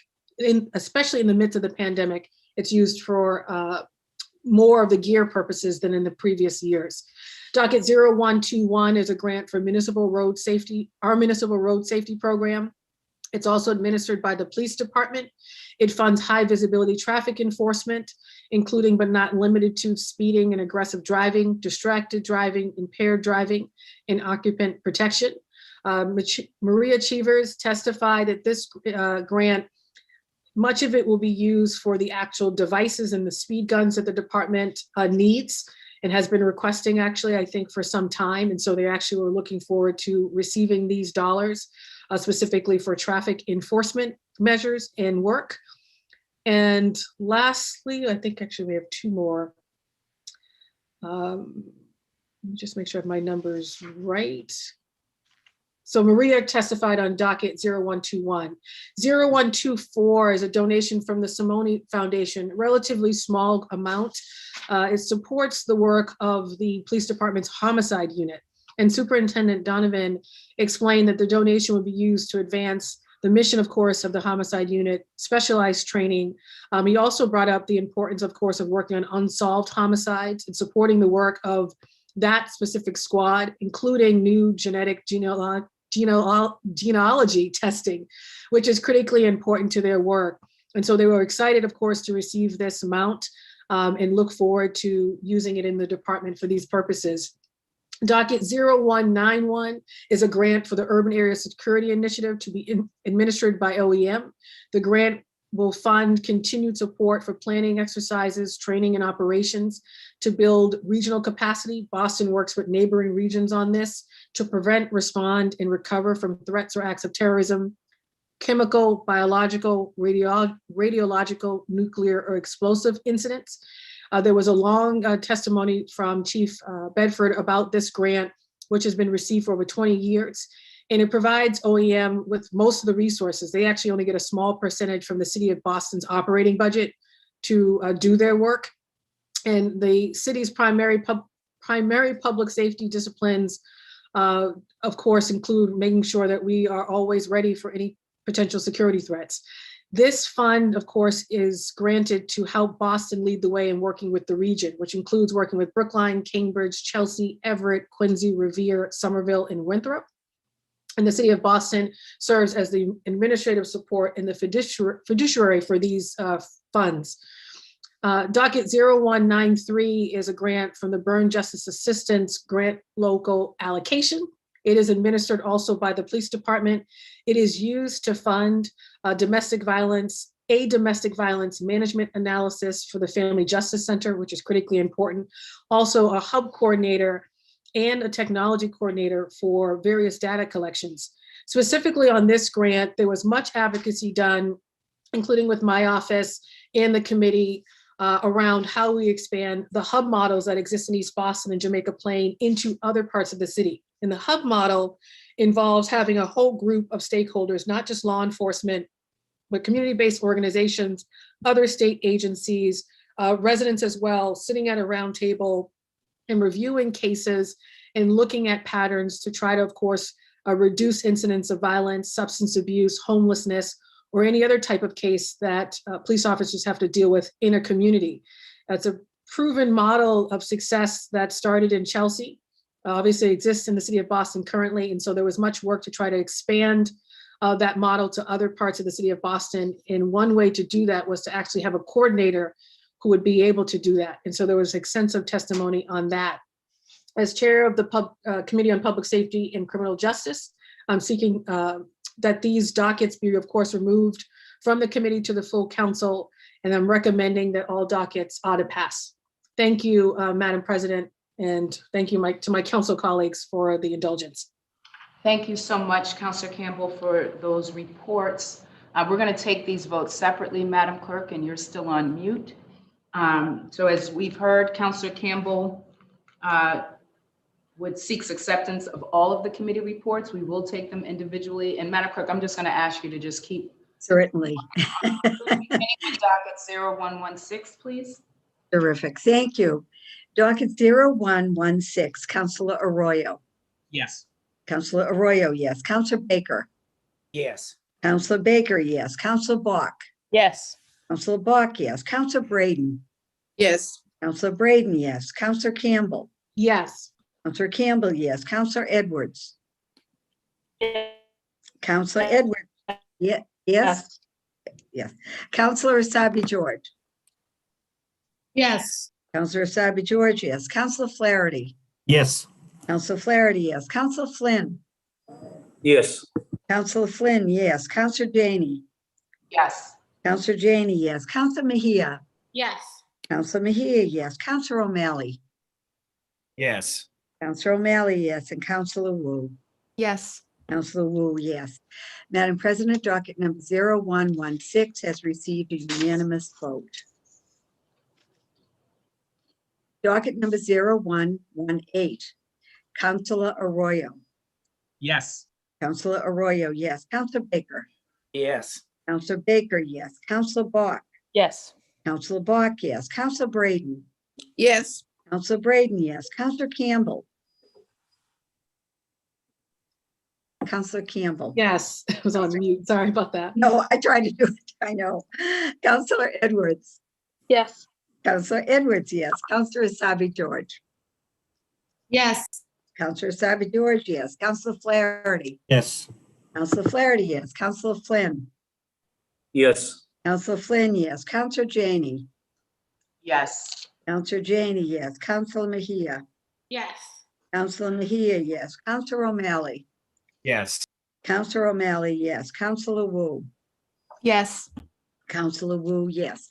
Madam President, docket number 0118 has received a unanimous vote. Docket 0119, Councilor Arroyo. Yes. Councilor Arroyo, yes. Councilor Baker. Yes. Councilor Baker, yes. Councilor Bach. Yes. Councilor Bach, yes. Councilor Braden. Yes. Councilor Braden, yes. Councilor Campbell. Yes. Councilor Campbell, yes. Councilor Edwards. Yes. Councilor Edwards, yes. Councilor Asabi George. Yes. Councilor Asabi George, yes. Councilor Flaherty. Yes. Councilor Flaherty, yes. Councilor Flynn. Yes. Councilor Flynn, yes. Councilor Janey. Yes. Councilor Janey, yes. Councilor Mejia. Yes. Councilor Mejia, yes. Councilor O'Malley. Yes. Councilor O'Malley, yes. And Councilor Wu. Yes. Councilor Wu, yes. Madam President, docket number 0119 has received a unanimous vote. Docket number 0120, Councilor Arroyo. Yes. Councilor Arroyo, yes. Councilor Baker. Yes. Councilor Baker, yes. Councilor Bach. Yes. Councilor Bach, yes. Councilor Braden. Yes. Councilor Braden, yes. Councilor Campbell. Yes. Councilor Campbell, yes. Councilor Edwards. Yes. Councilor Edwards, yes. Councilor Asabi George. Yes. Councilor Asabi George, yes. Councilor Flaherty. Yes. Councilor Flaherty, yes. Councilor Flynn. Yes. Councilor Flynn, yes. Councilor Janey. Yes. Councilor Janey, yes. Councilor Mejia. Yes. Councilor Mejia, yes. Councilor O'Malley. Yes. Councilor O'Malley, yes. And Councilor Wu. Yes. Councilor Wu, yes. Madam President, docket number 0120 has received a unanimous vote. Docket number 0121, Councilor Arroyo. Yes. Councilor Arroyo, yes. Councilor Baker. Yes. Councilor Baker, yes. Councilor Bach. Yes. Councilor Bach, yes. Councilor Braden. Yes. Councilor Braden, yes. Councilor Campbell. Yes. Councilor Campbell, yes. Councilor Edwards. Yes. Councilor Edwards, yes. Councilor Asabi George. Yes. Councilor Asabi George, yes. Councilor Flaherty. Yes. Councilor Flaherty, yes. Councilor Flynn. Yes. Councilor Flynn, yes. Councilor Janey. Yes. Counselor Janey, yes. Counselor Mejia. Yes. Counselor Mejia, yes. Counselor O'Malley. Yes. Counselor O'Malley, yes. And Counselor Wu. Yes. Counselor Wu, yes. Madam President, docket number 0121 has received a unanimous vote. Docket number 0124, Counselor Arroyo. Yes. Counselor Arroyo, yes. Counselor Baker. Yes. Counselor Baker, yes. Counselor Bach. Yes. Counselor Bach, yes. Counselor Braden. Yes. Counselor Braden, yes. Counselor Campbell. Yes. Counselor Campbell, yes. Counselor Edwards. Yes. Counselor Edwards, yes. Counselor Asabi George. Yes. Counselor Asabi George, yes. Counselor Flaherty. Yes. Counselor Flaherty, yes. Counselor Flynn. Yes. Counselor Flynn, yes. Counselor Janey. Yes. Counselor Janey, yes. Counselor Mejia. Yes. Counselor Mejia, yes. Counselor O'Malley. Yes. Counselor O'Malley, yes. And Counselor Wu. Yes. Counselor Wu, yes. Thank you. Madam President, docket number 0124 has received a unanimous vote. Docket number 0191, Counselor Arroyo. Oh, yes, sorry, I was muted. Yes. That's okay. Counselor Arroyo, yes. Counselor Baker. Yes. Counselor Baker, yes. Counselor Bach. Yes. Counselor Bach, yes. Counselor Braden. Yes. Counselor Braden, yes. Counselor Campbell. Yes. Counselor Campbell, yes. Counselor Edwards. Yes. Counselor Edwards, yes. Counselor Asabi George. Yes. Counselor Asabi George, yes. Counselor Flaherty. Yes.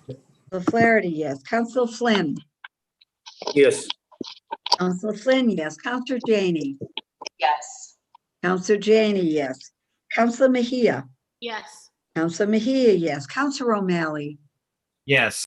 Counselor O'Malley, yes. And Counselor Wu. Yes. Counselor Wu, yes. Madam President, docket number 0191 has passed unanimously. Docket number 0193, Counselor Arroyo. Yes. Counselor Arroyo, yes. Counselor Baker. Yes. Counselor Baker, yes. Counselor Bach. Yes. Counselor Bach, yes. Counselor Braden. Yes. Counselor Braden, yes. Counselor Campbell. Yes. Counselor Campbell, yes. Counselor Edwards. Counselor Edwards. Yes. Counselor Edwards, yes. Counselor Asabi George. Yes. Counselor Asabi George, yes. Counselor Flaherty. Yes. Counselor Flaherty, yes. Counselor Flynn. Yes. Counselor Flynn, yes. Counselor Janey. Yes. Counselor Janey, yes. Counselor Mejia. Yes. Counselor Mejia, yes. Counselor O'Malley. Yes. Counselor O'Malley, yes. And Counselor Wu. Yes. Counselor Wu, yes. Madam President, docket number 0193 has received a unanimous vote. Thank you. Thank you so much. We will now move on to matters recently heard for possible action. There's one docket in this section, docket 0170. Could you please read that into the record?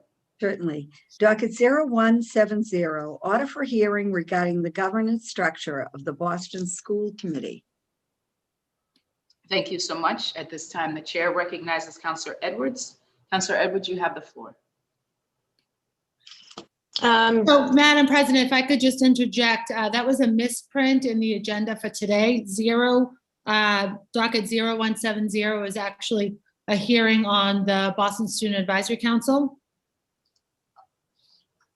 Oh, and this is just a hearing order that is in the Ed Committee? And not- Yes, Madam President. Okay, thank you so much. So what we believe happened is 0170. I think what we believe happened is that is an old docket number for the school committee governance structure. So perhaps it was just copied and pasted from an outdated something or other. So a typo in this docket. Okay, so we're not calling upon you, Counselor Edwards, who's chair of GovOps, since this is not an ordinance or home rule petition, but we'll hear from the chair of education, which is Counselor Asabi George. You have the floor. So, Madam President, I don't know if you would like the clerk to read the correct docket into the record. This is the docket that we have in the record, so just give her a moment to. Yeah, no worries. So it's in education. Yep. And that is the correct docket number, the incorrect title. Okay. So it's the correct docket number, 01.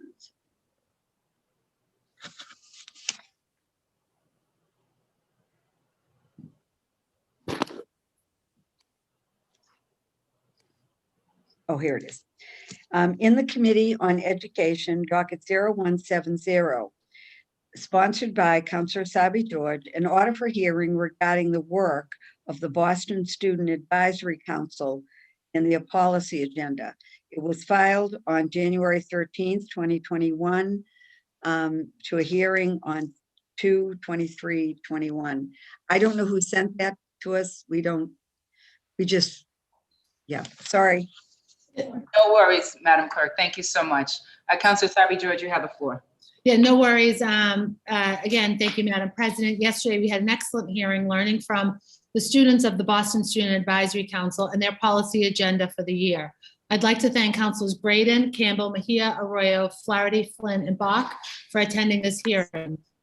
BSAC has 3 key policy areas: student rights and vote, school climate, culture and improvement, and environmental justice. Under the student rights and vote, BSAC is working on several efforts to advance exam school reform, bathroom equity, and ensuring the student member of the school committee the right to vote and to be equally compensated as the other members of the Boston School Committee are. As you know, earlier this year, I filed a home rule petition to do just that, and we're looking forward to working with Councilor Edwards' office to hold this hearing in March.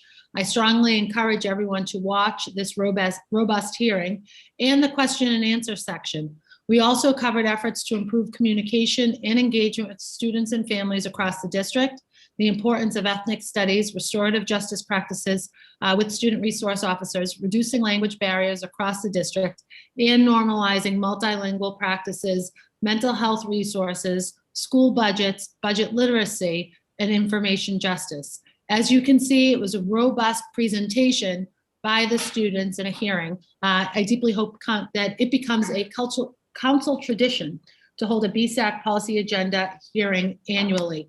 As many of you know, my years in high school in Boston, I was a member of the Boston Student Advisory Council, and they really do amazing work.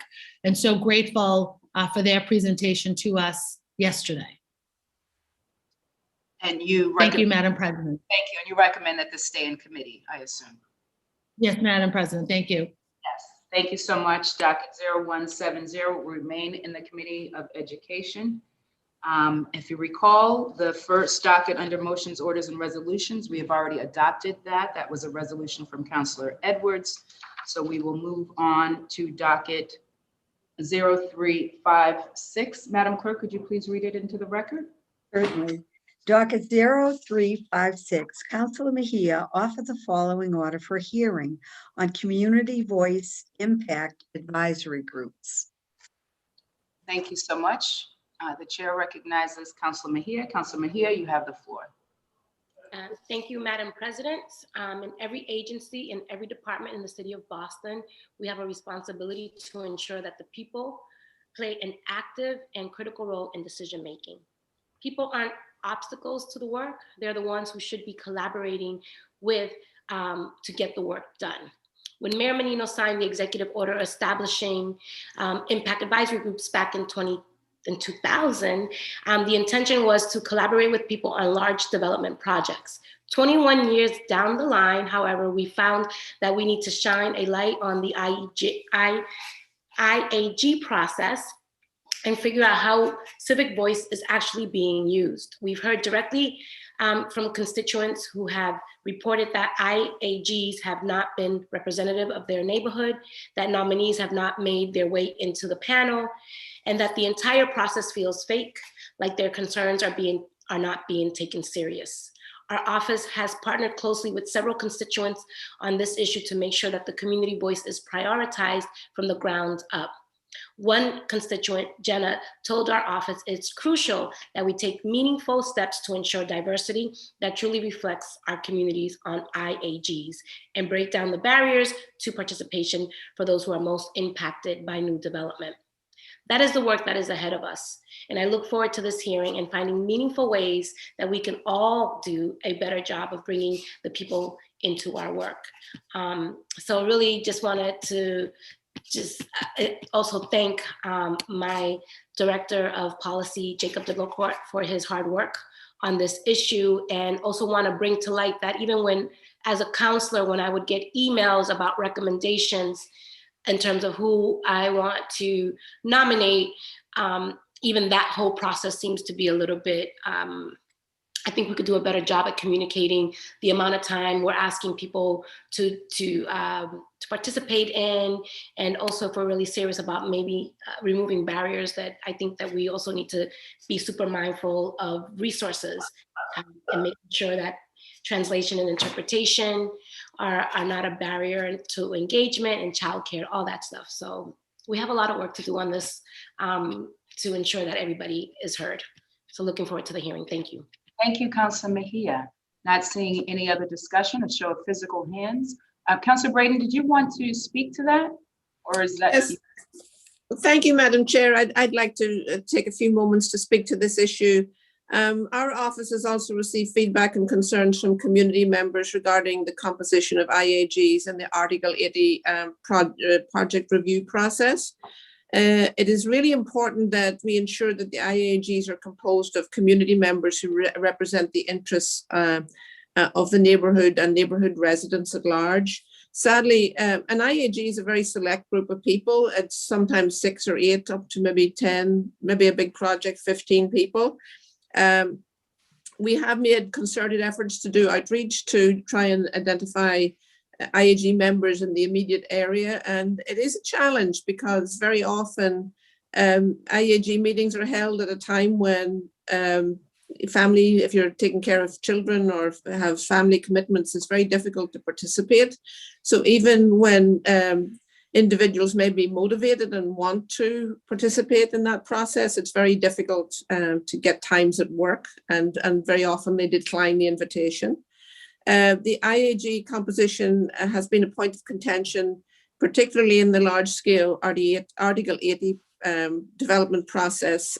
Community members and advocates, neighbourhood civic associations, residential abutters, and our district representatives should have an equal, equitable, and meaningful access to the nomination and selection process of IAG members.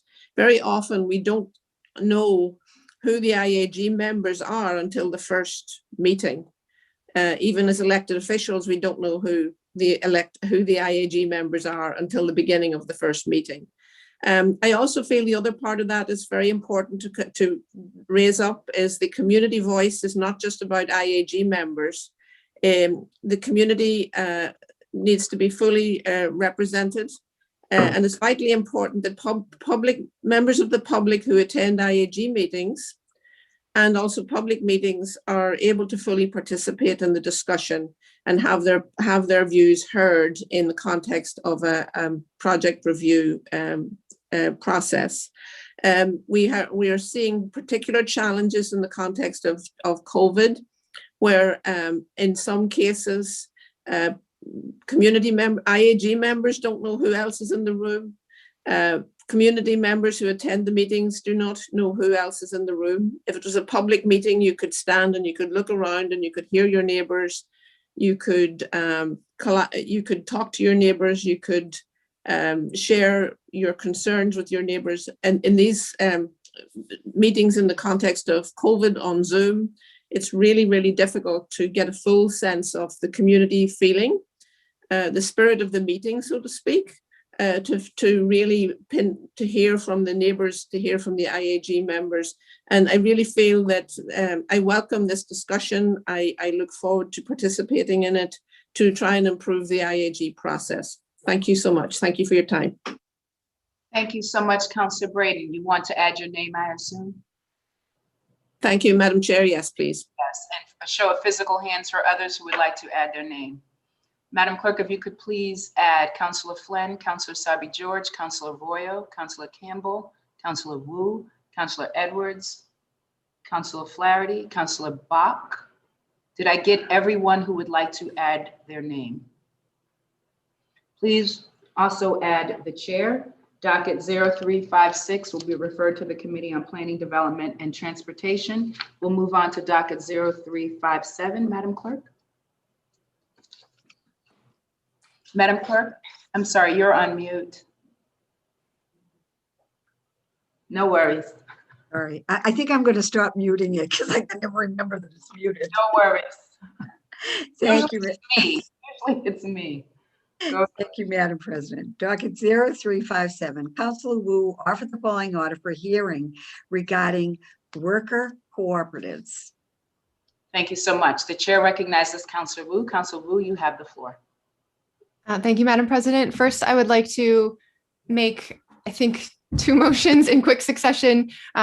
One to move to, let's see, I will start with Rule 15 to be able to add as original co-sponsors Councillor Lydia Edwards and Councillor Andrea Campbell, and then therefore move to substitute the language with a revised version that could be sent with those sponsor names on top. And that's Campbell and Edwards? Councillor? Yep, Edwards and Campbell. Thank you. Rule 12. Sorry, 12. Oh, not 15, yep. And so for the substitute language, is that getting into our inboxes, Councilor Wu? Yes, I believe that has been sent, but again, it's just adding those names at the top. Okay, fine, yeah, okay, great. Just a sec, you don't have to substitute if you're just adding the names. Excuse me, it's Christine. Hi, Christine, how are you? I'm good. You do not need to substitute if you're just adding names. You just need to suspend the rule to add the names and then have your office give it to us on central staff and we'll forward it to the clerk. The only time you need to substitute is if you're making a substantive change in the docket. Got it. All right. Thank you very much. So I think we have it all sorted out. We have the version. It will get to everyone at some point, and we are set with all three of us on there as co-sponsors. So just to quickly summarize, worker-owned cooperatives or worker co-ops are businesses owned and managed democratically by their employees. The employees are sharing directly in the decision-making and profits, and employee stock ownership plans can also allow employees to become owners in the stock of the company they work for. Worker co-ops build wealth, community, and worker power. In other words, expanding worker co-ops is an urgent investment in racial and economic justice, particularly in a city with a massive racial wealth gap like Boston. Business ownership is a primary tool for closing these gaps, and through this mechanism, we are able to ensure that business ownership is extended to residents of color and low-income residents who are disproportionately excluded, systemically excluded from these opportunities. Worker co-ops are also more resilient during economic downturns, with the research showing that there's a lower likelihood of laying off workers or declaring bankruptcy. And so this is also the time to lean in and ensure that through our economic recovery from COVID-19, we can provide stable employment opportunities to residents, including in those sectors that have been hardest hit during the pandemic, those that offer lower wages and fewer workplace benefits and unpredictable scheduling. We want to make sure that we are stabilizing and creating every city investment in worker co-ops for food service, domestic work, early education, and childcare. Boston has a great deal of expertise on this front through local organizations like the Center for Cooperative Democracy and Solidarity, the Local Enterprise Assistance Fund, who have years of experience. Shout out to our colleague on the council who will be speaking next, who has spent a significant amount of legal expertise and services in working with those in our city who are trying to set up these worker co-ops. And we want to make sure that the city of Boston is doing our part too. The Worker Cooperative Initiative at Boston's Economic Mobility Lab in City Hall was created in late 2017 to support Boston's cooperative businesses, and they've provided one-time grants to new co-ops for technical assistance and other support to get off the ground. But co-ops still face barriers to traditional financing opportunities, particularly during this current economic downturn. And so we're looking to start the conversation or continue the conversation in codifying and exploring what more the city can do to support existing cooperative businesses and traditional businesses seeking co-op conversion, including by providing grants, loans, and technical assistance, and building a preference for worker co-ops into city procurement and licensing processes to reward businesses that empower workers and again, build wealth in our communities. Thank you very much. Thank you so much. The chair recognizes Councillor Edwards. Councillor Edwards, you have the floor. Thank you very much. And thank you, Councilor Wu, for including me in this wonderful conversation. As you stated, I have done a great deal of legal research. I got my tax law degree, my master's in tax, specifically focusing on cooperatives and developing them to make sure that people of color and immigrants actually had access to owning their own businesses in a creative way. The fact is, we, in many cases, many Black businesses and many businesses owned by the Latinx community, after generational ownership, often have a problem with who they will transfer the business to. And so there's actually a movement, part of the silver tsunami in retirement, and trying to save local Black businesses to actually teach and learn and provide capital investment in co-op conversions. To put it frank, there's a huge tax windfall if you sell your business to your workers. And a lot of people, small businesses, don't know that. And that would actually help a lot of our neighborhood businesses stay alive, is if you could keep your workers there, they could become part owner. And in some cases, because of their long-term loyalty to their former employer, they hire them as the manager, but they own the business. It's incredibly exciting, actually, a huge economy that could be growing and should be growing actually now, but we aren't really investing in them as a city. Not only does it help people who are trying to leave their business, but maybe their kids don't want it, it also helps people start a business. I happen to be one of the customers of the Boston Cleaning Collective, which is a cooperative owned by mixed status immigrant women who clean houses in East Boston. They together collectively came to own that business to make sure that they could work and provide for their families. It's one of the cooperatives that I helped train with CCDS when we did training in Spanish, specifically on how funding runs through cooperatives and allowing people to set up their small businesses. CCDS graduates, that's Center for Cooperative Democracy and Solidarity in East Boston, graduate classes of cooperatives, people starting banks together, people starting restaurants together, people starting cleaning cooperatives together. It is an incredible thing to see people come together to say we can grow together and be in the spirit of Ujima, which is another incubator for cooperatives. So ultimately, the goal should be to figure out how every single part of it is supporting worker cooperatives, either the transition from one owner to the workers or when they come together and own a business. It's a when it comes Councilor Edwards, I'm so sorry. Can you hear us? You're breaking up here at the end. I think we've lost her. I can hear you. Can you hear me now? Yeah. Oh, no. Your Can you hear me connection. now? Yes, your connection is very choppy. I apologize. I would quickly summarize by simply saying that they are one of the most stable entities, and we found in all recessions that cooperatives are able to withstand the recession, in that unlike traditional businesses where investors fire the workers to save money, in many cases, because the workers own the business, they collectively decide on a pay cut to save the business and assure that everyone keeps their job. That's what worker cooperatives do. They value the workers. I just want to highlight a couple again: CCDS, the Boston Cleaning Cooperative, Democracy Brewing, and several others throughout. Ujima, as I mentioned before, as cooperatives that are growing the economy here in Boston. And I look forward to figuring out ways to make sure that we can continue to help them grow. Thank you. Thank you so much. The chair recognizes Councilor Campbell. Councilor Campbell, you have the floor. Thank you, Madam President, and thank you, Councilor Wu, for the partnership, as well as Councilor Edwards, and both of you for your work on this critical issue. And it's coming up more frequently in the midst of the pandemic for all the reasons that my council colleagues have already expressed. And also given the work that folks are doing in Jackson and other cities across the country, in New York. There's actually some assistance right now that the city of New York is given to businesses who are not doing well in the pandemic, helping them turn it into a co-op. And so some of the creative technical assistance we're seeing in other cities, of course, we could be doing in the city of Boston. This is a proven model to help close racial wealth gaps. And it is working well, and there are great examples in California and in other states across the country. The city of Boston at some point did receive some resources from the National League of Cities to do some work here. There are many organizations and residents in the city of Boston involved with this. Then I think the conversations didn't necessarily turn into anything of action. So I'm really excited for this hearing to get updates from the administration on some of the past work, but also where we can take it from here, and really grateful for the partnership with Councilor Wu and Councilor Edwards. So thank you both so much. And thank you, Madam President. Thank you. Not seeing any other discussion, a show of physical hands for those who would like to add their name. Madam Clerk, if you could please add Councilor Flynn, Councilor Sarby George, Councilor Braden, Councilor O'Malley, Councilor Arroyo, Councilor Flaherty, Councilor Bach, Councilor Mejia. Did I get everyone who would like to add their name? Please also add the chair. Docket 0357 will be referred to the Committee of Post Audit and Oversight. We'll move on to docket 0358.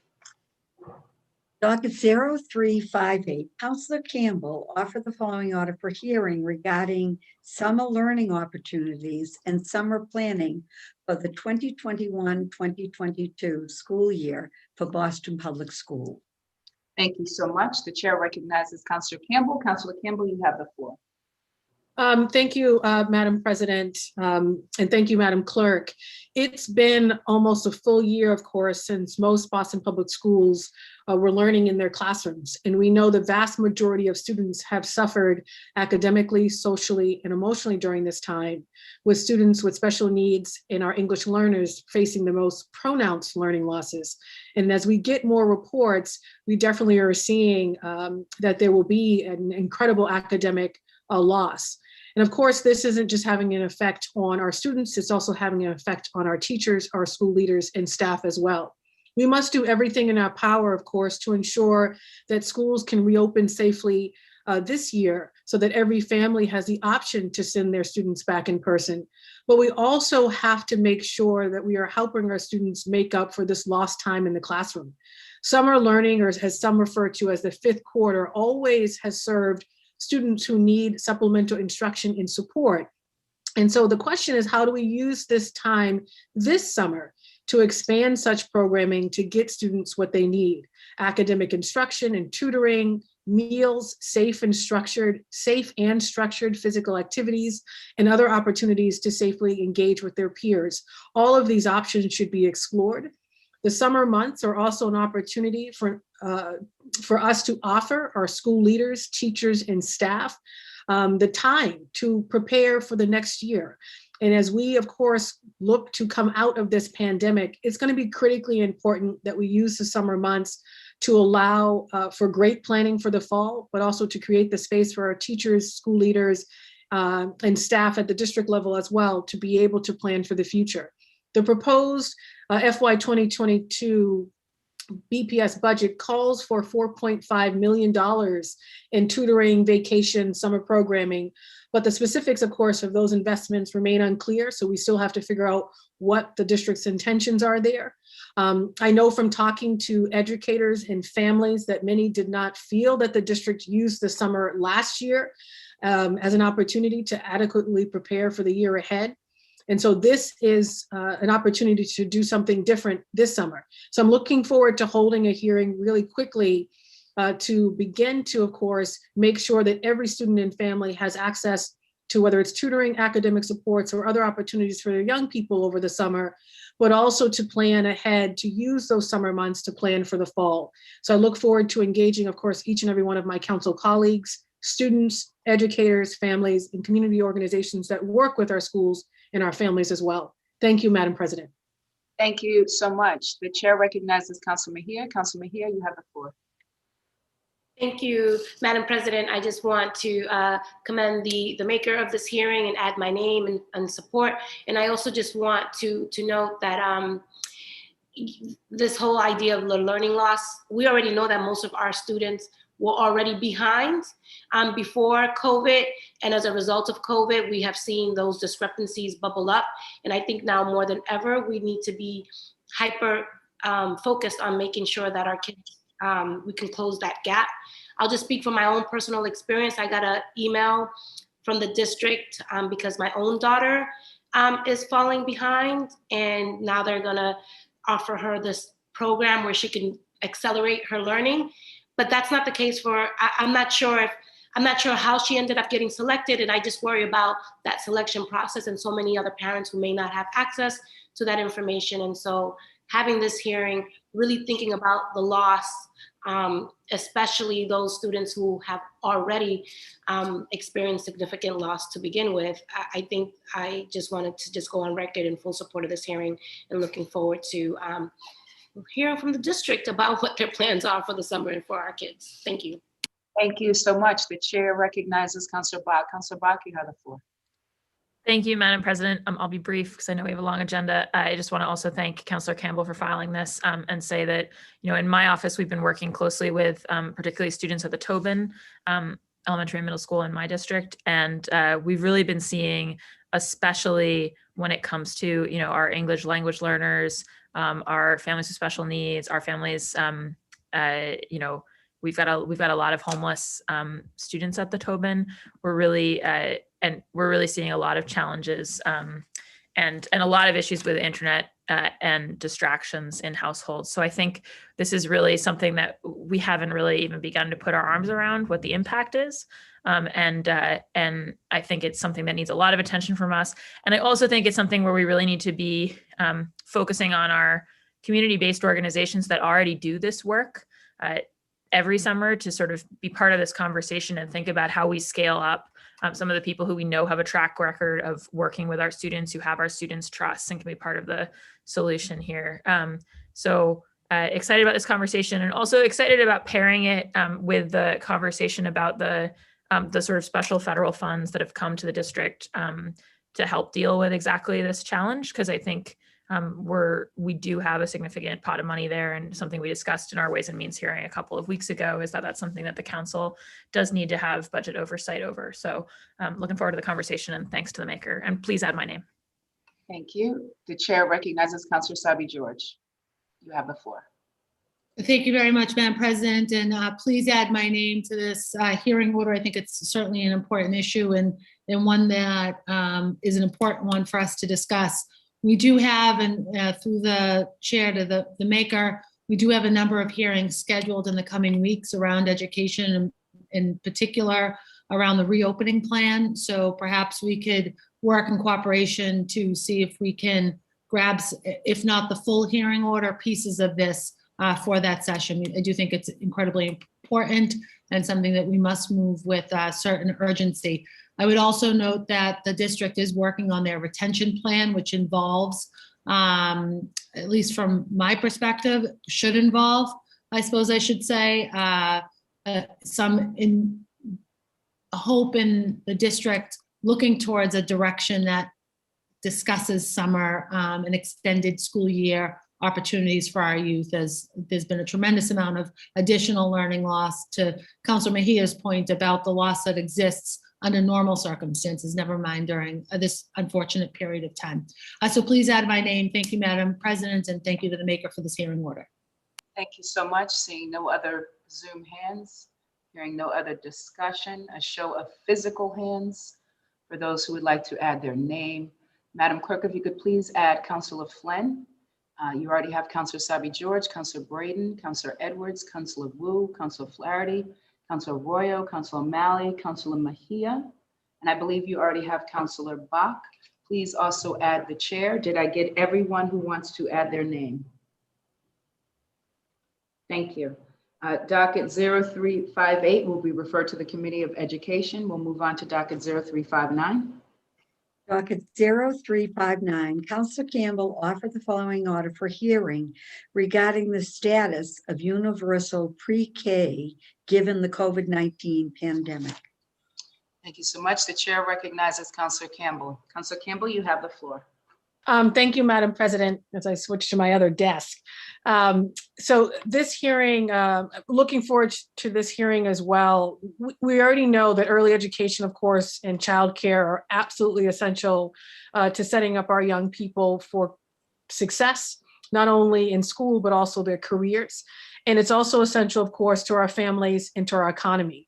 If folks didn't know it before and needed another report, well, it was, early ed has been a topic of discussion for generations, not just in the context of child development, but also in the economy. But I think more and more folks in the midst of COVID are seeing just how critically important it is to have affordable and accessible childcare in early ed in the city of Boston. Just yesterday, there was a story in the Globe about how the city had failed to deliver on the promise of delivering universal pre-K for 4-year-olds, only increasing access from 40% to 50% of 4-year-olds with the seat since 2014. And so clearly there's much more work to be done. We have not created, I think, the necessary infrastructure to assist our diverse families in navigating all of the available options and systems that are available to them currently to provide a pre-K experience. We have not defined pre-K correctly. Universal pre-K is birth to 5 years old. It's as simple as that. And there is a way for the city of Boston to lead in making sure that every single family has access to programming for their child from birth to 5 years old. And so at this hearing, really looking forward to not just an update on the city's pre-K investment and the expansion of seats for our 4-year-olds, but also opportunities to expand access to high quality pre-K seats, how we make it more affordable, how we redefine it to be birth to 5 years old and truly create universal pre-K, and how the city leads in creating a comprehensive plan on actually being able to do that and to deliver that for our families, especially during this time and in the future. So excited for this conversation, excited to work with each and every one of you. I know all of you care deeply about this issue. So looking forward to this hearing and of course, partnering with all of you on the council. And a special shout out to Councilor Wu, Councilor Braden in particular for partnership on this work as well. Thank you so much. The chair recognizes Councilor Wu. Councilor Wu, you have the floor. Thank you, Madam President. Just wanted to lift up the leadership and say thank you to Councilor Campbell for continuing to make sure the council is having these discussions. There's not too much else to add. You all know how much needing to figure out childcare and the juggle of everything. I mean, you all have been the childcare in many instances over the years, as my boys have been out and about and around. This is now at the point where we're beyond urgency for this being critical infrastructure and to make sure the investments are happening, not just to reduce costs for families, but really to create those pipelines for careers for our childcare providers, often disproportionately women of color, and a workforce that is faced with increasing destabilization from the pandemic and all of the forces across our city. I just wanted to note and thank as well the partners at the state and federal level that are making this really the moment to move this issue.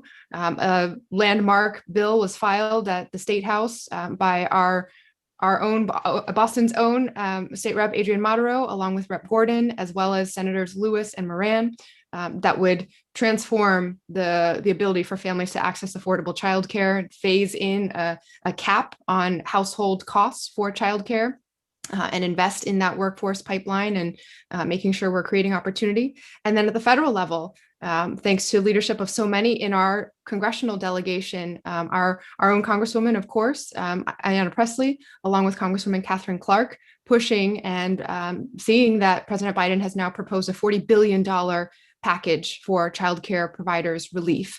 There are still many loopholes that need to be closed to ensure equity in the delivery of all of these pieces. But it comes to the city level to weave them all together and to make sure that we are implementing things and delivering that funding in a way to truly change the underlying infrastructure and not just put Band-Aids on a situation that has become very dire.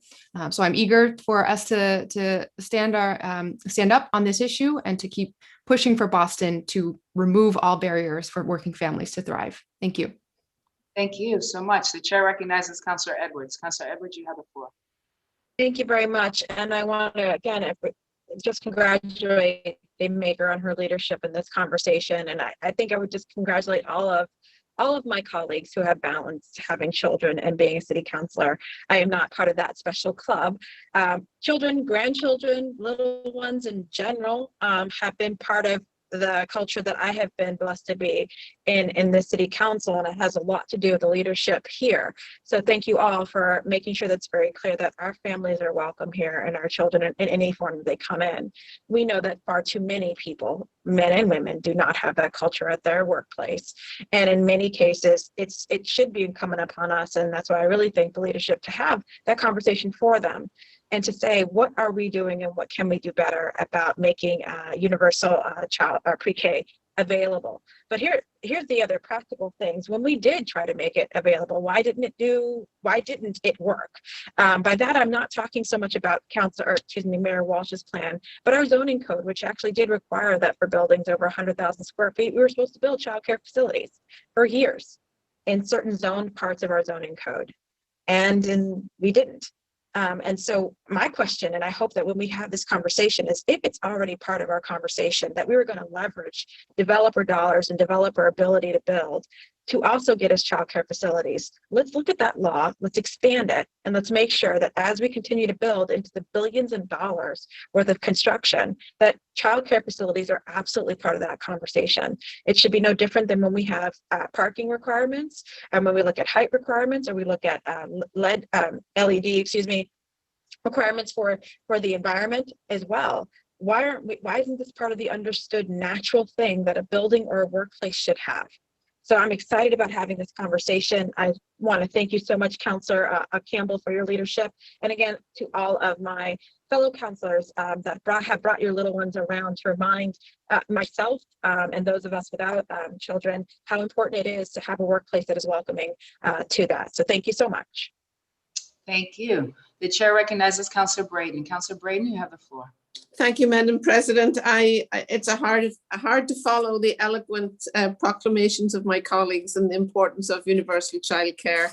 I really feel that we have, in the middle of COVID, we have an exacerbation of the crisis of childcare. It's been a long-standing problem, but it's been made worse for so many working families in the middle of this crisis.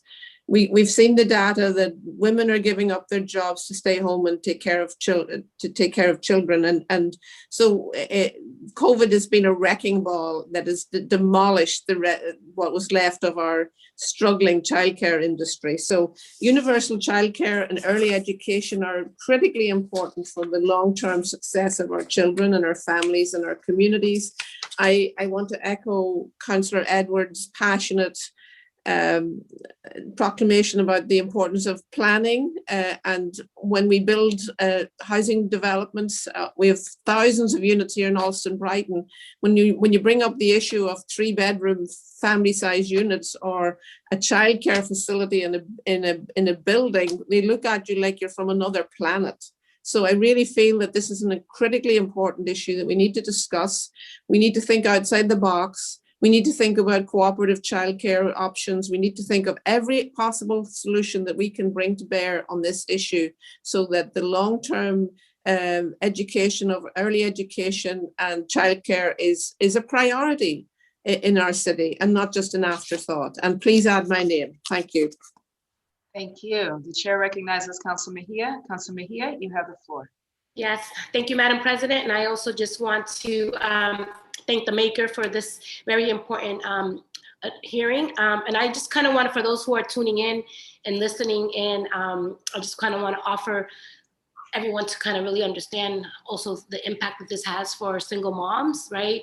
You know, I often talk about being a single mom and how difficult it has been for me to juggle all of my ends while also thinking about how my daughter is going to be cared for, right? And I think that oftentimes what we see in the early childhood care space is that based on your income, you may have to reduce the amount of hours that you're working so that you can qualify for a voucher just so that you can work. So I think those things are out of our council control, but I think it's important for us to recognize the impact of having access to early childhood care. It's not just for building a solid foundation, but it also provides opportunities for parents, particularly single parents, to be able to earn an income and create a livable wage so that you don't have to worry about your own financial concerns. So please add my name to this, and looking forward to the conversation. And thank you so much for bringing it to the table.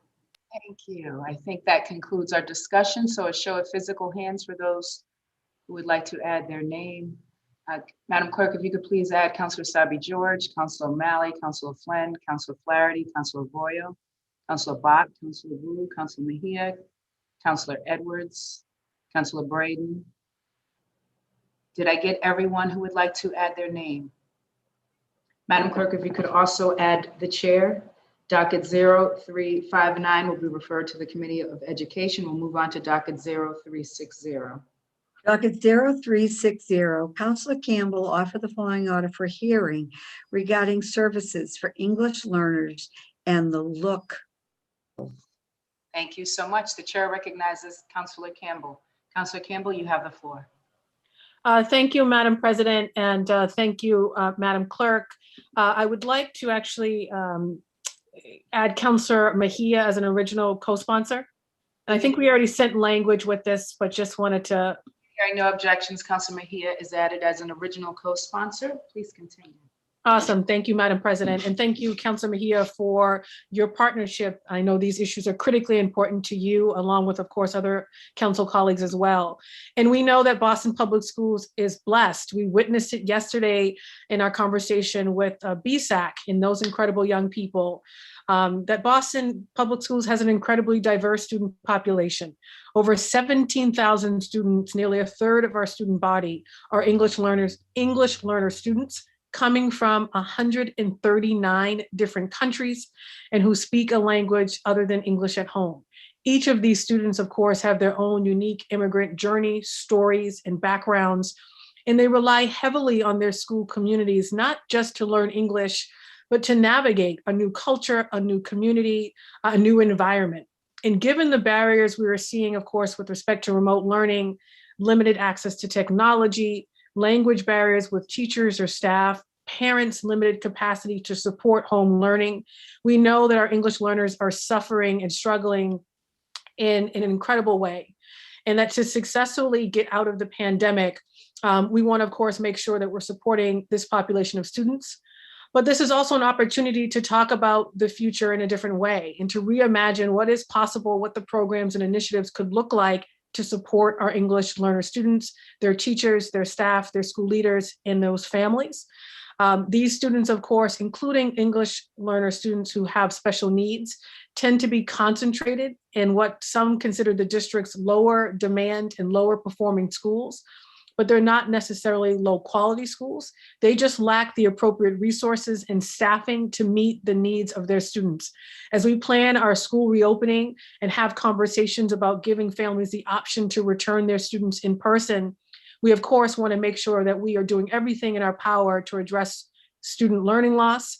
And we of course want to consider and prioritize the specific needs of our English learners and develop plans and timelines to implement effective programs that will meet their needs beyond the pandemic. For years, Boston Public Schools has had plans and opportunities to improve the quality of education for our English learners, including with the passage of the Look Act in 2017, which gave school districts greater flexibility to establish a range of programming based on the linguistic and educational and cultural needs of our English learner students. But we've seen very little action. And this continues to be a topic of discussion in many circles with many advocates and with many families. So this hearing is, of course, to discuss what we can do short-term to support our students and our English learners and their families, but also the long-term strategies and action steps we can take with the Look Act and all the flexibility that it gives us to deliver a greater education and a more equitable education to our English learner students. So I'm looking forward to this hearing. I've had a whole host of conversations with folks informally, but really looking forward to bringing folks together because this is the time to reimagine, of course, what is possible. And so excited for the hearing and working with each and every one of you. Thank you, Madam President, and thank you, Councilor Mejia. Thank you so much. The chair recognizes Councilor Mejia. Councilor Mejia, you have the floor. Thank you, Madam President, and to Councilor Campbell for bringing this issue forward and allowing me to participate. As an English language learner myself and a previous member of the BPS ELL task force, which Councilor Janey, you, I believe, were a founding member of and have been going hard around these issues way before it was cute to do so. I just wanted to give you a quick little shout out on that. But for me, I just know firsthand that learning a new language is a lifelong process. We have an obligation to ensure that English language learners all throughout Boston have a solid educational foundation. Remote learning has been especially hard on English language learners, not just because of the barriers that have been put in place for them, but because their support network, their parents, their friends, and family may not even speak English either. We have an opportunity to expand our capacity for care and find innovative ways to support ELL students, such as dual language programs and bilingual programs. We look forward to utilizing this hearing to learn more about how BPS plans to implement these programs and offer support and feedback where possible. Thank you again, Councillor Campbell, for the opportunity to co-sponsor this hearing order with you. As you all know, this is personal and professional for me. So I am deeply committed to not just creating the space for us to have this conversation, but making sure that we're holding ourselves accountable to whatever actionable items come out of these discussions, and that we're putting the dollars behind the lip service that so many families have been getting for far too long when it comes to ELLs. So looking forward for all of it. Thank you, Councilor Campbell, for your leadership in this space. Proud to partner with you. Thank you. The chair recognizes Councilor Arroyo. Councilor Arroyo, you have the floor. Thank you so much, Madam President. I'll keep this brief. Bilingual education is incredibly important. Just several years ago, not that long ago, Massachusetts as a whole ranked 49th in the entire country on bilingual education, which led to eventually the passage of the Look Act. And since then, I know others have been advocates. Certainly, we need to be moving forward and making sure that we're making up the time that we've lost and the amount of losses that we've had in the bilingual education space, and ensuring that we're creating a stronger future for children who are coming here and are here, frankly, and speak multiple languages. And so this is something that I hope we prioritize. This is something that is incredibly important to me. This is something I brought up last year during the budget process, because we haven't dedicated the resources to bilingual education that we need to. And this is the perfect time to have this conversation. So thank you to the makers. And thank you to all of the folks on this council who have been advocates for this. Thank you. Thank you. And add my name. Thank you. The chair recognizes Councilor Campbell. Councilor Campbell, you have I'll be quick. Thank you, Madam President, of course, for your leadership. I was remiss. I wanted to thank my Chief of Staff, Ellie. She puts in a lot of work, a lot of hours, including on not just this hearing order before she joined the council. This is issues near and dear, and has done a lot of work in this space. So I did want to give my Chief of Staff, Ellie, who I frankly probably don't thank enough, a shout out on this particular topic, this particular hearing order, and these particular issues. So thank you, and thank you, Madam President.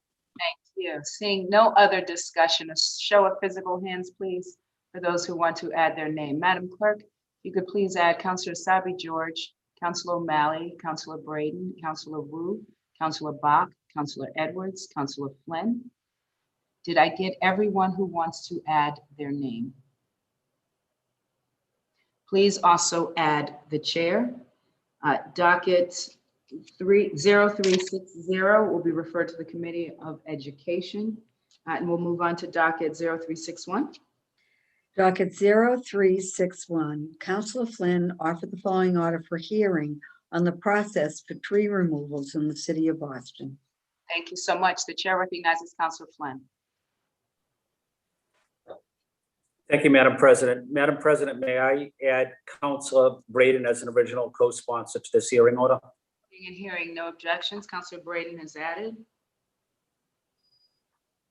Thank you, Madam President. A healthy urban tree canopy in our neighborhood is not only critical in terms of combating climate change, pollution, and reducing heat island effect. Our trees are also important for our mental health and quality of life issues. Even more so now during this ongoing pandemic, many of us have taken a much needed walk, a breath of fresh air outdoors. Residents often view trees as a critical part of their neighborhood, and therefore are often alarmed and concerned when there are requests to remove healthy trees. Residents love their trees in their neighborhoods, and they become part of the fabric of the community. I often hear from residents, neighbors in the South End, South Boston, Beacon Hill, Bay Village, about gas leaks that have harmed their trees, or trees that were cut down due to a development project. Currently, the process for removing a healthy tree involves a public hearing to gather feedback. Notification of the public hearing is posted on boston.gov and in the newspaper. And the notice is on the tree itself in at least 2 other public places. However, there is no requirement to notify the abutters. So residents often do not know or do not find about the removal until close to the date or even after the hearing. I want to recognize the Boston Parks Department for doing very good work on a very difficult subject. Also, trees are often removed due to development and construction, as I highlighted, and often are removed prior to development project entering into the permitting process, therefore not allowing residents in the community to have input beforehand. We need to ensure that there is a robust community process that would include input from residents and abutters about the impact of tree removal and plans for replanting. That's a key part of this, and plans for replanting. I want to thank Councilor Braden for her partnership on this and her work on this as well. I look forward to working with the various city agencies, the Parks Department, on this hearing order again, and want to acknowledge the work the Parks Department is doing on a difficult subject. Thank you, Madam President. Thank you so much. The chair recognizes Councilor Braden. Councilor Braden, you have the floor. Thank you, Madam President, and thank you to Councillor Flynn for including me on this this order. Improving Boston's urban tree canopy helps to reduce our air pollution, summer peak temperatures, the heat island effect. It provides wildlife habitat and improves the quality of life and social ties among neighbours and community members. We do get calls pretty frequently from residents in our neighbourhood who are distraught at the sound of chainsaws in the neighbourhood, and a tree that they've grown up with all their lives is being felled by a developer, or for whatever reason. It's a great emotional impact on our neighbours. And the other issue really is that we need an intentional planning and investment in a robust tree canopy to benefit all of us who call Boston our home. In our many hearings regarding the urban tree canopy last year, we're trying to plant more trees on publicly owned land, but we're losing tree canopy on privately owned land at probably at a greater rate than we're able to plant trees. And these are mature trees that are really a great benefit to many of us. I also look forward to the conversation where we can engage with members of the public on how to better be informed and meaningfully notified about tree removal efforts well in advance, so that we can see if it's necessary for the tree to come down, and if the tree needs to be removed, how we can mitigate the loss of that tree. So thank you so much, and I look forward to this conversation. Thank you. The chair recognizes Councilor O'Malley. Councilor O'Malley, you have the floor. Thank you very much, Madam President. Wanted to, of course, commend the makers, the District Council from South Boston and the District Council from Allston Brighton, for their leadership. Ask that my name be added. This is something that this body has certainly made a difference of in the years past. I remember partnering with now Congresswoman, former Councilor at Large, Ayanna Pressley, on getting a tree canopy study, which really helped dictate a lot of our work. Through that and through the support of virtually everyone on this body, we were able to get money in a budget 2 years ago for a LIDAR study that has shown what we've known all along, that with increased development has been a significant decrease in trees. Having said that, Boston does fare better than most comparably sized cities. However, that's not to say we should rest on our laurels. And the fact of the matter is that we have to look through the equity lens as it relates to our trees throughout the city of Boston as well. So I know that's something we are all committed to. So just wanted to briefly, we have a lot on the agenda, but thank the makers. Ask that my name be added, and close, as I often do, to paraphrase Joyce Kilmer, that I think that I shall never see legislation as lovely as that involving trees. So well done, Councilors Flynn and Braden. Thank you. Great. Not seeing any other discussion on the matter. A show of physical hands for those who would like to add their name. Madam Clerk, you could please add Councilor Sabi George, Councilor Flaherty, Councilor Bach, Councilor Mejia, Councilor Edwards, Councilor Arroyo, Councilor Wu, Councilor Campbell. Do I have everyone who would like to add their name? Would you please also add the chair? And docket 0361 will be referred to the Committee of Environment, Parks, and Resiliency. We'll move on to docket 0362. Docket 0362, Councilor Sabi George offered the following order for hearing regarding existing residential unit diversity across Boston. Thank you so much. The chair recognizes Councilor Sabi George. Thank you, Madam President. This hearing order will give us an opportunity to assess our existing housing stock, what our real housing needs are across the city, and what efforts we can undertake to more effectively meet those housing needs. We all know that we need more family-sized affordable housing, or I should say family-sized affordable housing in the city to stem the tide of family homelessness. But it's been a challenge to ascertain what family-sized units exist and where we need new units to be built. I hope that this will be a data-rich hearing that will help shed light on where we are and what kind of a city we need to build to meet the needs of our residents. Certainly always hesitate to ask for another study, but we truly do need to have this information to understand what work is left undone. Thank you, Madam President. Thank you. The chair recognizes Councilor Braden. Councilor Braden, you have the floor.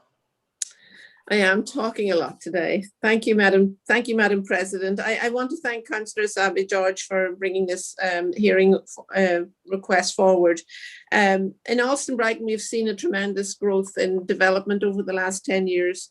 770,000 new units of housing have been approved in the last 10 years. 66% of it are studios and one bedrooms and single room occupancy units. Only 3% of the approved units have been family sized. Only 3% of the 70,000 units that have been built. And only 1% of the units have been artists live work spaces.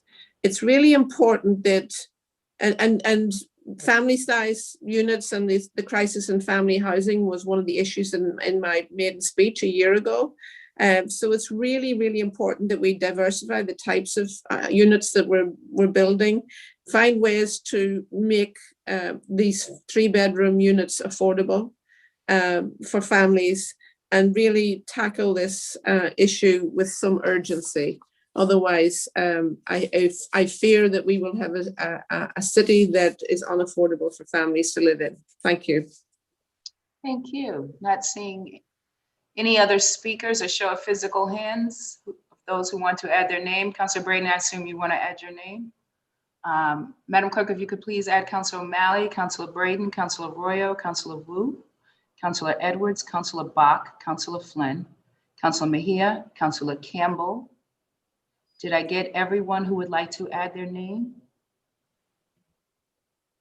Please also add the chair. Docket 0362 will be referred to the Committee of Housing and Community Development. We'll move on to docket 0363. Docket 0363, Councilor Sabi George offer the following order for hearing regarding to review the procedures to alert neighborhoods to development-related meetings. Thank you. The chair recognizes Councilor Sabi George. Councilor Sabi George, you have the floor. Thank you again, Madam President. As we often hear in our civic groups, upcoming meetings on development can take a community by surprise. Sometimes it's a matter of information overload and areas experiencing a lot of development. Sometimes it's due to ineffective practices, and sometimes it's a language barrier.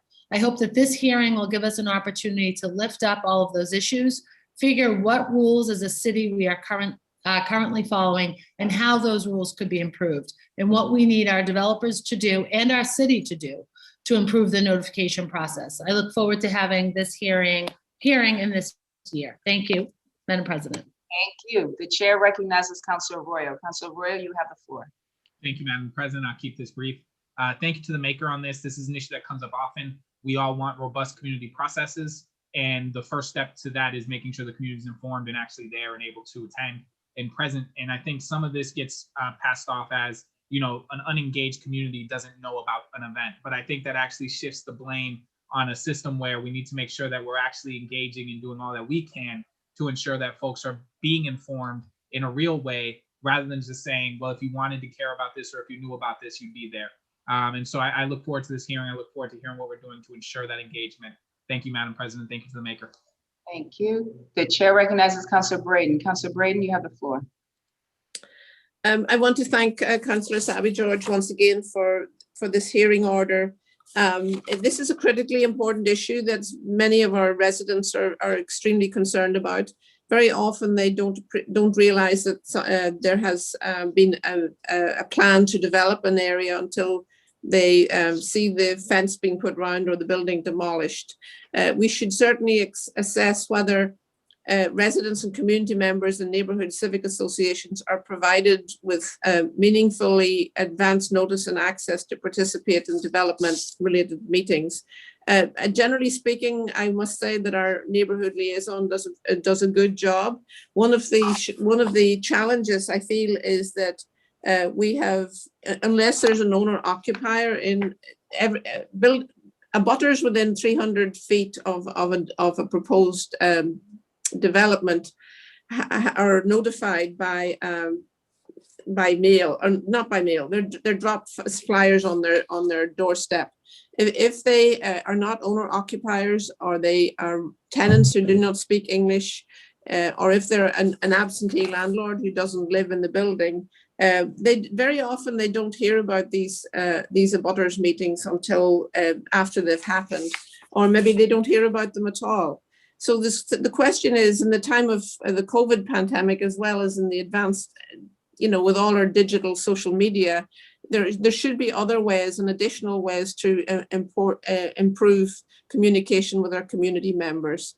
And also, we need to try and develop ample opportunities to be aware of development projects in our institutions, as well as our local Article 80 projects and small projects in the neighborhood. What's happening in our at our universities is equally important to be aware of as a community. Thank you. Thank you. The chair recognizes Councilor Flaherty. Councilor Flaherty, you have the floor. Thank you, Madam President. Please add my name, and it's something that I've called for the BRA, BPDA, and ZBA to do, particularly as it pertains to deferrals. Anytime a matter gets deferred at the Zoning Board of Appeals, there's no onus on the city, on the BPDA, on ZBA, or the proponent to renotice, if you will, the abutters at the very least. And so I've often called for that. And you talk about when folks get concerned that the fix is in or that the cake is baked. Those situations occur when someone gets a deferral, and maybe in the middle of the summer or right around the holidays, and the next thing you know, it's back on the agenda, and none of the neighbors, none of the direct abutters have any notice whatsoever. And so time has come for that to be sort of mandated in the process, whereby if someone either asks for a deferral or gets a deferral from the board, the onus needs to be on someone. I would argue the proponent, working through Office of Neighborhood Services and the BPDA, to now renotice any and all future hearing dates. And therein lies a huge problem, I think, that we have as a city when we have a development project going forward. I think right out of the gate, they do a pretty good job. I think BPDA, when things are filed and when the notices go out and when ONS is involved, particularly for that first community meeting, things seem to be working okay. And there is participation. I think where we get into the gray areas when we get to the zoning board date and folks either defer or they get taken off the board and they get rescheduled, therein lies where some of the quicksand lies. So I appreciate the author's efforts. Please add my name and look forward to a hearing, and through the chair, if the maker could include that deferral process as a big part of this, is because that's where I think government in general, but particularly the development process, takes the biggest punch in the gut when people think that there's some hocus pocus going on. So thank you, Madam President. Thank you. The chair recognizes Councilor Mejia. Councilor Mejia, you have the floor. Thank you, Madam Chair. And I just wanted to add my name to this and thank the maker for bringing it forth. I also just want to note that when we're thinking about this particular hearing, is that we're really super mindful of metrics and outcomes. Like, I'm curious to know how many efforts are made just aside from dropping a flyer is made to notify not just the abutters who own, but like Councilor Brady was talking about, people who may not be homeowners. Just because you don't own a home doesn't necessarily mean you don't have a voice. And I think that whole system needs to be revamped, so to include everyone who lives in the vicinity to be able to participate. And I also think that it's really important for us as we continue to do this is to think about the accountability for these developers to ensure that they're offering translation and interpretation, and all the materials are that people are able to understand what it is that's happening in their immediate neighborhoods. I think that there needs to be a level of accountability on who's responsible for that. Oftentimes we see a lot of this. It's this, they're the ones who are supposed to do it. They're the ones who are supposed to do it. And then people are left without the information. So I think that we need to, as we have this hearing, I'd like to hear who is ultimately responsible and who's going to foot that bill to ensure that people have access to the information and they're participating. And I also want to know how many people who actually live in the neighborhood are participating in the civic association meetings. There are a lot of folks who come to these meetings that don't even live in the neighborhood or where this project is being discussed. So I think that we need to also look at who's in the room or in the Zoom these days and making sure that the folks who are there actually are the ones who are most impacted by what's being planned and developed. So thank you. Thank you. Any other discussion? Not seeing any other discussion, a show of physical hands. Madam Clerk, if you could please add Councilor Sabi George, Councilor, oh wait.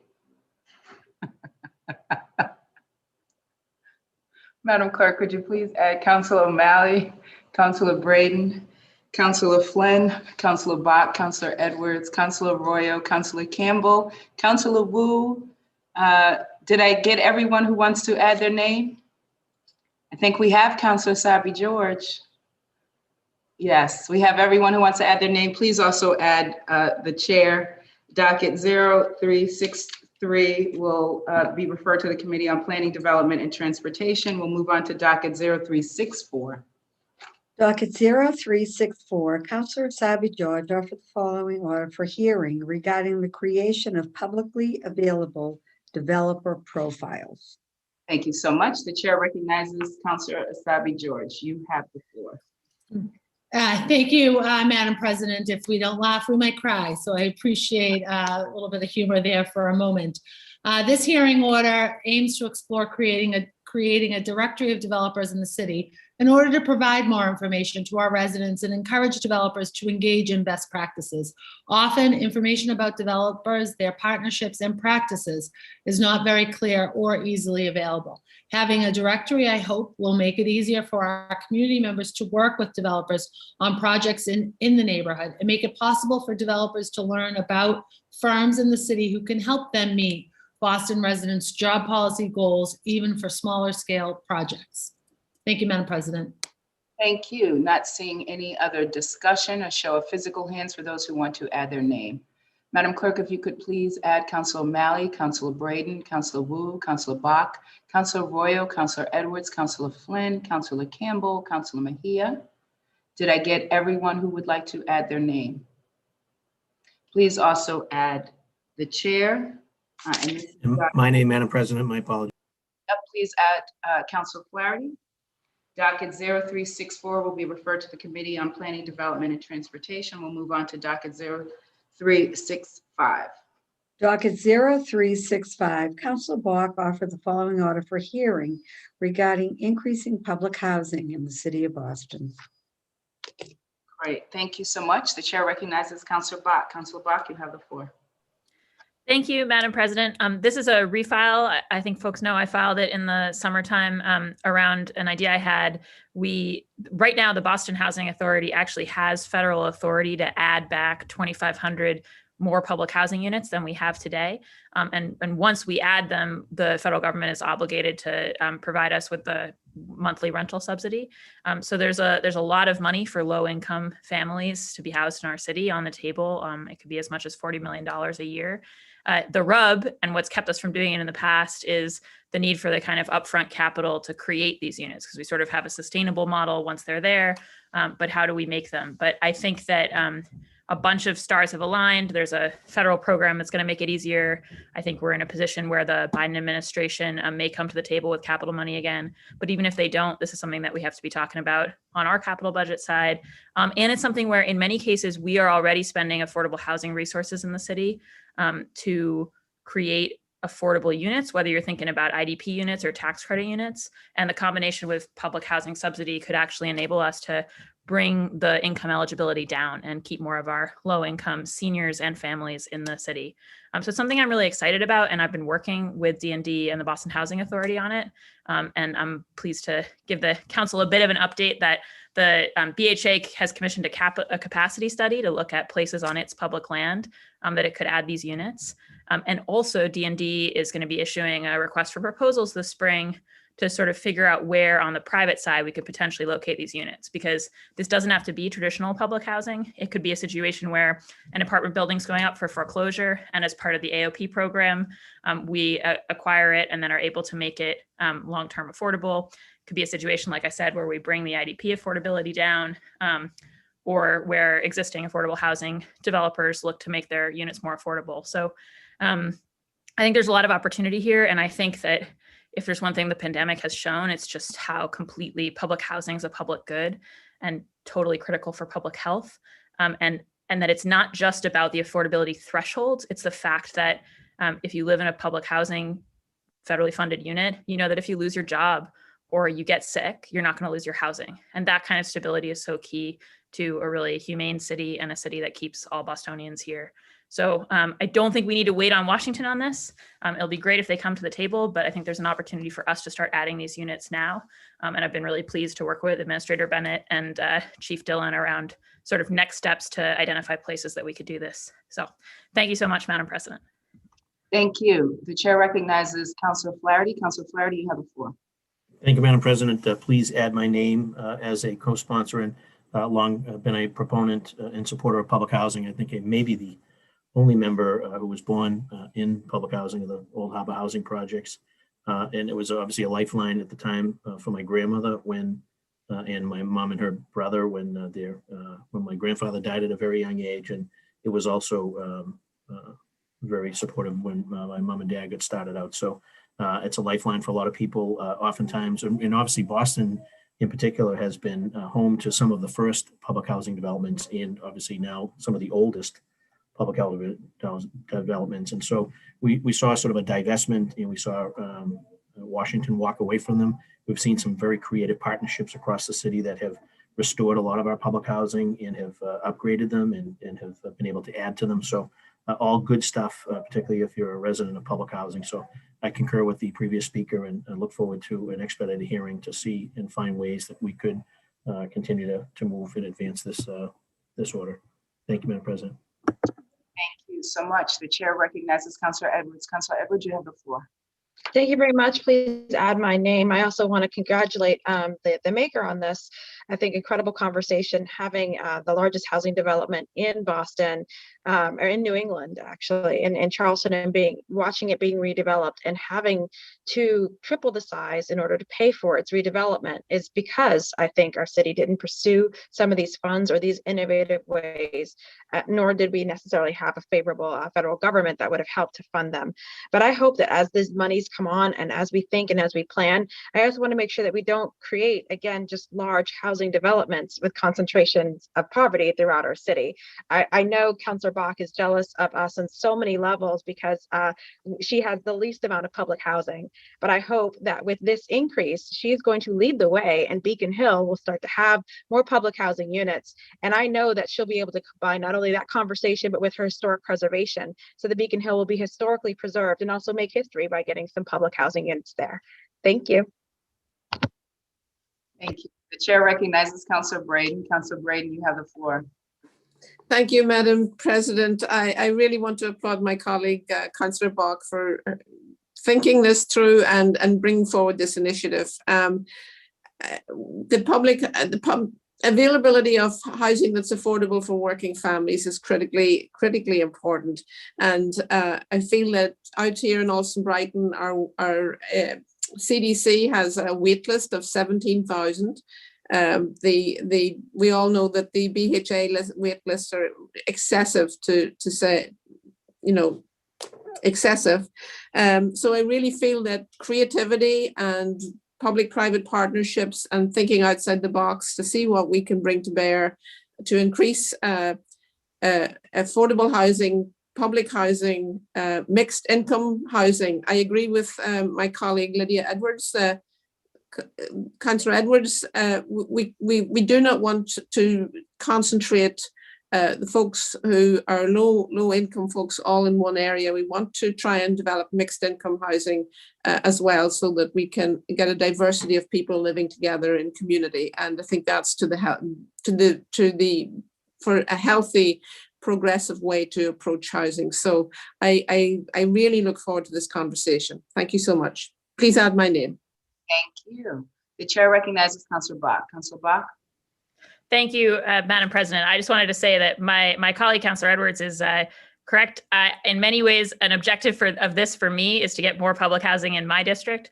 I represent a district that has been historically exclusive to low-income people, although with the exception of some substantial historic preservation, affordable housing that was done 40, 50 years ago in some big school buildings in Beacon Hill. So we're proud to have a bunch of low-income residents living on the north slope of Beacon Hill already, but we want more.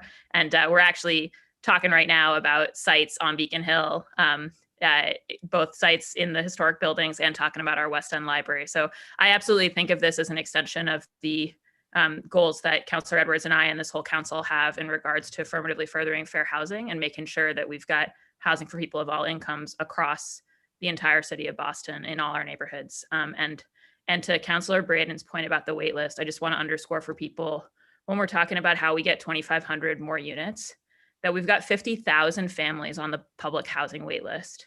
And that actually adding 2,500 units would mean that you take those families and 1 out of 20 of them gets a unit. And that would, there's a lot of space still to go, but that would make a big difference for a lot of people. So I think we should be trying to get there. Thank you, Madam President. Thank you. Not seeing any other discussion. Show of physical hands for those who want to add their name. Madam Clerk, if you could please add Councillor O'Malley, Councillor Braden, Councillor Wu, Councillor Mejia, Councillor Edwards, Councillor Flaherty, Councillor Campbell, Councillor Royo, Councillor Sabi George. Did I get everyone who wants to add their name? Councillor Flynn? Did I get everyone who wants to add their name? Please also add the chair. Docket 0365 will be referred to the Committee of Housing and Community Development. And now we'll move on to docket 0366. Docket 0366, Council Bach offer the following order for hearing regarding using planning and land use tools for public good. Thank you so much. The chair recognizes Councillor Bach. Councillor Bach, you have the floor. Thank you, Madam President. The theme of my hearing orders today is public land and public finance for public good. And the document I introduced to the council is related to that, and really thinking about, conceptually an umbrella for a lot of the things that I think this council is pushing and that need to be, frankly, conversations in our mayoral race as we look to the future of the city. And to me, in this moment, one of our real fears is that we're going to come out of this economic recession with capital even more concentrated in the hands of a small number of actors, and it's going to drive us into a more unequal society. And I think one of the best ways we have to fight back against that is to really think about the fact that we, the public, are also one of those deep-pocketed entities. We have really valuable assets on the public land and public finance side. And if we really think about those assets as tools for the public good, it's part of how we can kind of come out of the COVID moment in a way that is more equitable, that secures whether it's housing or climate mitigation or all kinds of things for the long term. I think we have to be really intentional about that philosophy of things. So this hearing order that I'm introducing today is related to some of the tools that mainly are held by the BPDA, although not exclusively, that are land use tools in our city. And I think that there's a long history of bad decisions with urban renewal and how those tools have been used, and a lot of concern amongst our communities about them. But as I've been sort of studying them, and thinking about the things I would like to see us do as a more kind of muscular public on behalf of the public good in the city.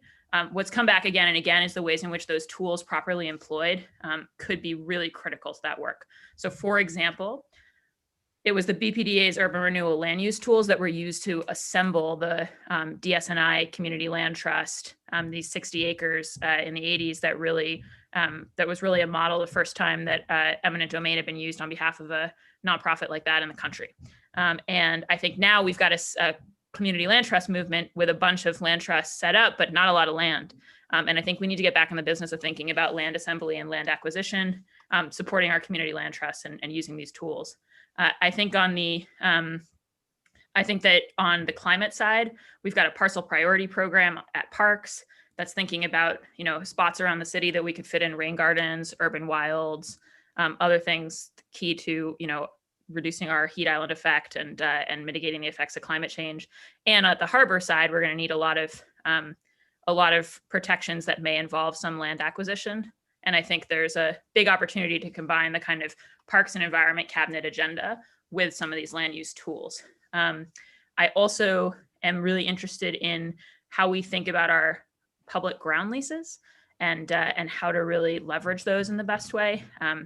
I did a lot of work on the BHA's ground leases, and historically on the BHA side at the BPDA, we have a bunch of ground leases that were written at times when the city was economically struggling, and sometimes in the interest of economic redevelopment, we gave really good deals to the private side in these public-private ground leases. And sometimes that might make some sense in the early term, but when you talk about a really long-term ground lease and you see huge growth in value, the public doesn't end up kind of getting its share in the long run. However, there's some really interesting ways you can structure those things so that the public actually does capture the share. And it's one of the things we've done in Charlestown, in Councilor Edwards' district and elsewhere, is to set up something so that if these mixed-use developments become more profitable over time, a growing amount of those profits goes back to the public side. And there's been amazing work on this in Europe and elsewhere. The Port of Rotterdam uses its assets to really robustly move the needle on climate change mitigation, really for the whole region. And so I think that we need to be thinking really robustly about our public strategy on ground leases, on these urban renewal tools, including land assembly and acquisition. And I think that this is in many ways a partner hearing order to the one I just spoke about, because I also think that when it comes to siting housing, whether it's cooperative housing, mixed income social housing, like Councilor Wu and I have filed about, or this public housing, we need land often to do that. And when I dug into 121B, the basis on which we have our urban renewal powers, there's actually a line from the original text that said, any benefits to tenants other than lower moderate income tenants provided under this chapter will be at most incidental to achieving proper housing in appropriate surroundings for low income persons and families. That was actually the purpose of 121B as it was originally framed, was to house low income persons and families. That is not the direction that it went. But I think that this council in this city and whoever is mayor next has a real opportunity to use these tools to that end. So I would like us to be having a robust conversation about that. And that's why I filed the hearing order. So thank you, Madam President. Thank you. Not seeing any other hands up for discussion. Show of physical hands to add your name. Madam Clerk, if you could please add Councilor Sabi George, Councilor O'Malley, Councilor Braden, Councilor Royo, Councilor Wu, Councilor Edwards, Councilor Flynn, Councilor Mejia, Councilor Campbell, Councilor Flaherty. Do I have everyone who would like to add their name? Please also add the chair, docket 0366. We refer to the Committee of Planning, Development, and Transportation. At this time, I am going to turn it over to our Vice President, Councilor O'Malley, who will start with docket 0367. Councilor O'Malley, you have the floor. Thank you very much, Madam President. Madam Clerk, would you please read and place before the body docket 0367?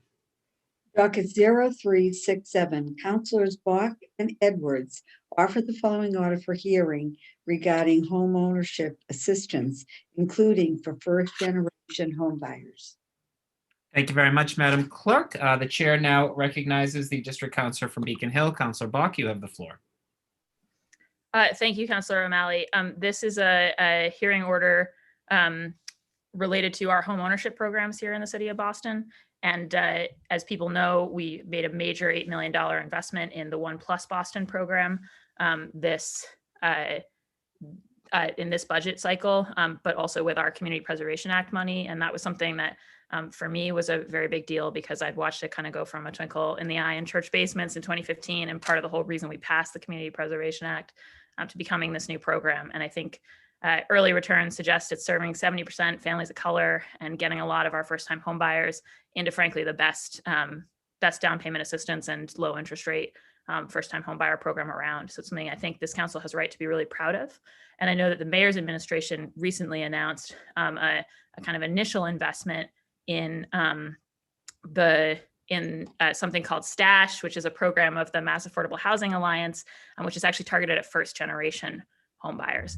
And, something this council and the city's talked a lot about in equity is how to acknowledge, the historical inequities of things like home ownership, where our Black and brown families were explicitly kept from acquiring homes. And then how do you intentionally reverse that dynamic of discrimination and its kind of accumulated wealth gap? And one of the best ways to do that is first generation home ownership, because by definition, if you're the first generation in your family to own a home, you haven't had the opportunity for that intergenerational wealth build up and transfer that comes through home ownership. And so in the initial cohort that MAHA has been serving, even before the city of Boston supported this, initially it was part of a collaboration with Boston Children's Hospital. STASH has been helping a whole bunch of first generation families save. It's a savings match program, helps people get to a down payment, and 97% of the participants have been people of color. So I was excited to see the city talk about and make a move to invest in that. I think it's something that we need to really scale up if we want to make a dent in the racial wealth gap with these programs. And I think it's also incumbent upon the council to kind of have some scrutiny on this whole new set of programs that we're supporting. So I feel like this year is going to be a good time for us to check in after One Plus Boston has existed for a year, and with this launch of a first generation program, to make sure that we're providing oversight and that we're able to celebrate the successes and build the budget and support for these things where appropriate. So excited about that. Thank you, Mr. President. Thank you, Councillor Bach. The chair now recognizes the district council from East Boston. Councillor Edwards, you have the floor. Thank you very much. Being very brief, I echo all of the exciting things that the original co-sponsor, Councillor Bach, had mentioned. I thank you, Councillor Bach, for inviting me to be part of this. The fact of the matter is, the best way to stop displacement in any community is to make more people owners, whether it's through cooperative ownership or through this program of down payment assistance. More people need to own property. And of course, as Councillor Bach alluded to, it helps with generational wealth. Not only do I want to see this program scaled up, but we also need to make sure that as it's scaling up, we're actually, it's working according to plan. What we don't want is more homeowners to be outside of the city of Boston, because unfortunately our prices here in Boston are so high that while we're making owners, but they're becoming owners in other cities and towns.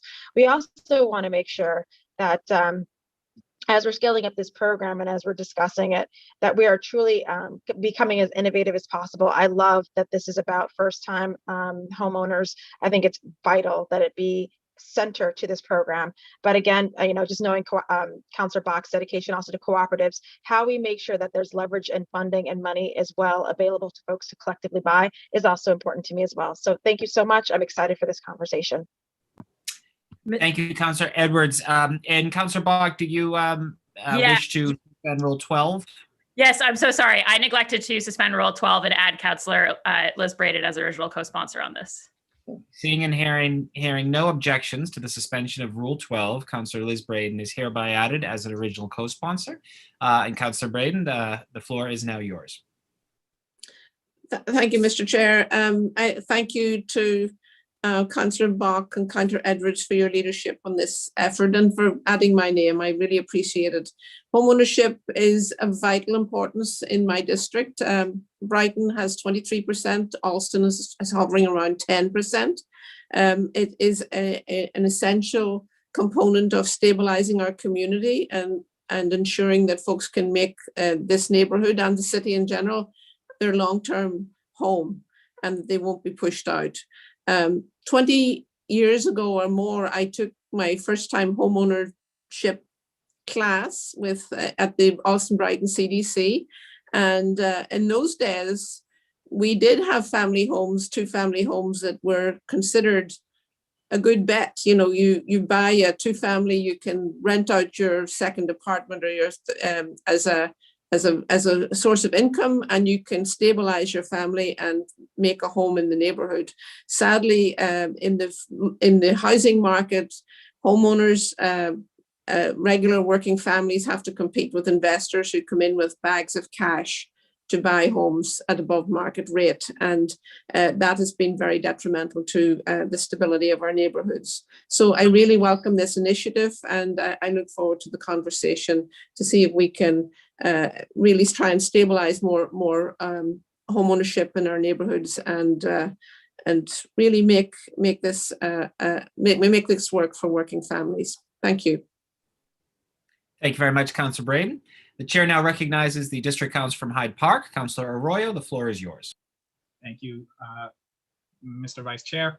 I just want to thank the makers on this. I also want to thank Councilor Edwards for stating many of the things that I was going to actually say, so I appreciate that. In terms of ensuring that when we're talking about folks buying homes, we're talking about folks buying homes in Boston specifically. And I do just want to note one of the concerns that we have when it comes to the racial wealth gap is we do have, and I come from a district that I think actually has two of the neighborhoods that have the most home ownership, which has really created community and is one of the binding fabrics of how our communities see one another. But what I would say is we want to make sure that we're doing this in a holistic way, which this program helps do by getting people into home ownership. But in Boston, home ownership can actually have the impact of creating somebody who is now land rich but cash poor, and ensuring that we're looking at different ways to ensure that we're not just creating generational wealth in the sense that you've now bought a home that you can give to your child in the future, you can sell the assets to your child in the future, but that we're making sure that as we stabilize our communities and as we make homes for folks of color in these communities to live in, we're also looking at a holistic approach to ensure that we're creating real wealth and real wealth growth beyond just the stabilization of owning a home. So this is a great step in that direction. And I appreciate the makers for pushing this. Thank you. Thank you, Councilor Arroyo. Is there any further discussion on docket 0367? Seeing no further discussion, would any other councilors wish to add their name as a, and I'm sorry, Councilor Arroyo, did you want to add your name as a co-sponsor? Yes, thank you. Yes, I apologize. So, Madam Clerk, please add Councilor Arroyo. Mr. Chair, just want to add my hand. Yeah, My hand was raised, Mr. Chair, not a problem. Just want to add my name, obviously, as a co-sponsor, and let folks know, obviously, that the Community Preservation Act stepped up last year and provided $4 million in funding, and hopefully, obviously, and it's been recommended again for $5 million this year. So good stuff happening in this space, and happy to sign on as a co-sponsor. Thank you very much, Councilor Flaherty.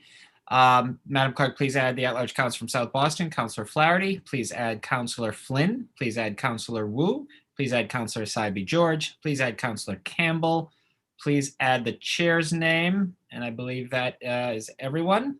Docket 0367 shall be referred to the Committee on Housing and Community Development. Madam Clerk, please place before the body docket 0368. Thank you, Mr. Vice President, temporarily. Docket 0368, Councilors Block and Asabi George offer the following order for hearing regarding investing Boston Saves funds. Thank you very much, Madam Clerk. The chair now recognizes once again the District Council from Beacon Hill. Councilor Block, you have the floor. Thank you, Mr. Chair. And I'd like to ask suspension of the rules and to add your name as the third original co-sponsor. Thank you. Councilor Block moves for the suspension of Rule 12 and the addition of a third name to this docket. Seeing and hearing no objection, I am hereby added. Thank you very much, Councilor Block. Please proceed. Thank you. I will try to be brief. I know we have a long hearing going on today. So this is another piece of the idea of using public finance for public good. Right now, we have a great program called Boston Saves that puts initially $25 in a savings account for our BPS kindergartners and forward. And then there's a way for families to take various actions, both saving themselves for their kids, reading for their kids, and signing up for various things to have some monies added to that account. And the account sort of therefore, with those additional deposits, grows over the course of the students, say 14 years in the system, and you only get access to it at the end of that when the young person is 18. There's a lot of great social science evidence that having this kind of savings account encourages families to create their own college savings accounts, and it massively increases, actually through by maybe a threefold degree, the chances of a student going to college, and that has a lot to do with just sort of the fact that the money's there, sort of no matter how large it is having that effect of kind of a seed in the mind, and a set of expectations. I think that's great and really important, and amazing work's been done by BPS and their partners around creating the Boston Saves program. But a real concern for me is that, as we all know, savings accounts don't really pay interest in this day and age in the way that they used to.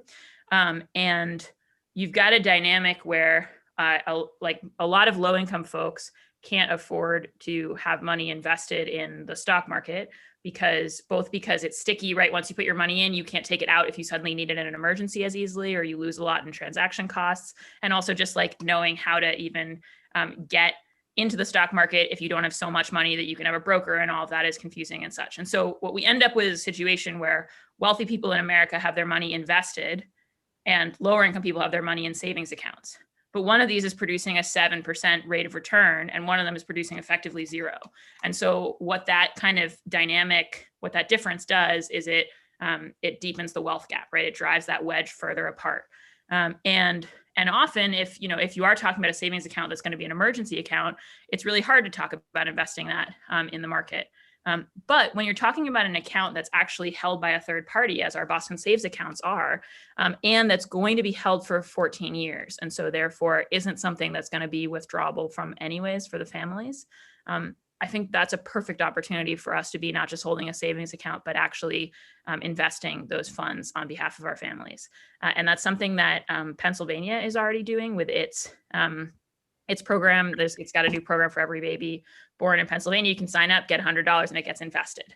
And I think that much as the Boston Saves program is designed to help our families create savings accounts, I think in many ways it would be great if what we were really helping our families do is create also linked investment accounts, and kind of driving the capital for our students in the direction where it might actually grow enough to be really substantial when they come time to go to college. So I think it's kind of a small thing, but I think it could make a big difference. And I think it also is about sort of the direction, again, that we're pushing public finance in support of closing that wealth gap in the city. So would love to explore it, and grateful to Councillor Essaibi-George and O'Malley for partnering with me on this. Thank you. Thank you very much, Councillor Bach. The chair now recognizes the at-large council from Dorchester. Councillor Essaibi-George, you have the floor. Thank you, Mr. Chair. I'd like to thank Councilor Bach for her leadership on this effort. I'm very excited to be a co-sponsor. We should look at every avenue to explore generating wealth, especially for our BPS students and their families. This will definitely be a step towards closing the atrocious, but a very small step towards closing the atrocious wealth gap here in the city. And I'm very much looking forward to this hearing. Thank you, Mr. Chair. Thank you very much, Councillor Essaibi-George. Just very, very briefly, if you'll indulge me for a moment, I'm delighted to partner with these two great leaders on this issue. Back in 2013, I held the first hearing on the city establishing a savings account for our children. The studies are absolutely clear. If you have just $500 in savings as a young person for college, just $500, when we know the cost of college tuition is multiples and multiples of that, you are 3 times more likely to attend a 2 or 4 year university, and 4 times more likely to graduate from 2 or 4 year university. We've seen some great work happening at the city level. State Treasurer Deb Goldberg, to her credit, has done some great work at the state level as well. But it's vitally important that we recognize the fact that, to Councillor Bach's point, just simply having money in a savings account isn't necessarily going to pay the dividends that it once was. Just on compound interest alone, it's essentially non-existent. So looking at 529, looking at other plans, which I am increasingly becoming more and more aware of, as many of our colleagues are now, this is just a great issue, an important one. I'm delighted to partner with Councillors Bach and Essaibi-George on this. So thank you. Chair now recognizes the at-large councillor from South Boston. Councillor Flaherty, you have the floor. Thank you, Mr. Chair. Just please add my name. It's a great idea, and through the chair to the maker, and want to see if there's an appetite to increase it beyond $50, given that the class side of K2, we could be able to absorb maybe a larger number, 100, 150, 200, but just want to leave that open as a possibility.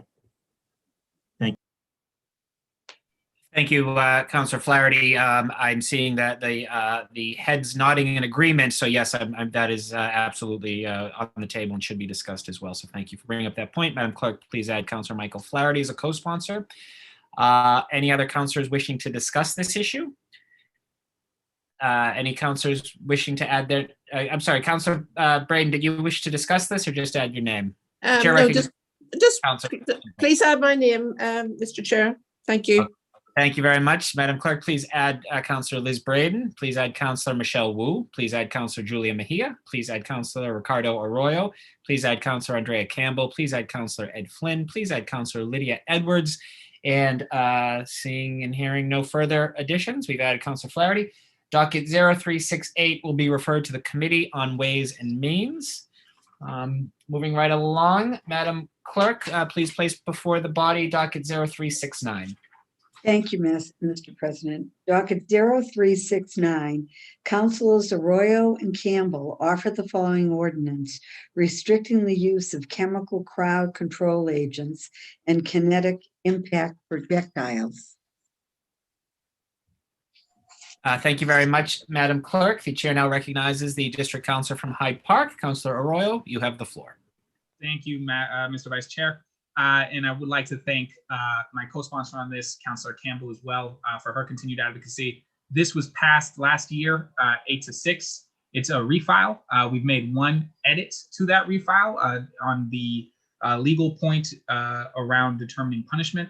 But the basis for this remains the same, which is, frankly, when we're talking about the use of projectiles and ordnance that have caused death, that can cause serious injury, we should have a framework and some method of doing this to ensure the most safety that we can for our civilians and our residents.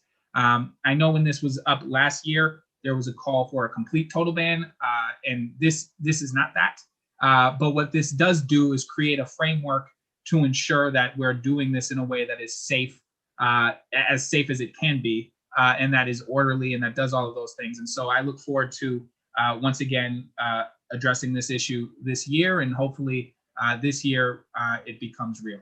Thank you. Thank you, Councilor Arroyo. The chair now recognizes the District Council from Mattapan, Councilor Campbell. You have the floor. Thank you, Councilor O'Malley, and thank you, Councilor Arroyo, for the continued partnership. And thank you to my council colleagues, right, for voting this through last council term. And thank you to Councilor Edwards, along with your team, for the hearings, the working sessions, all of that to get this done. Looking forward to getting it done again and getting it passed and signed.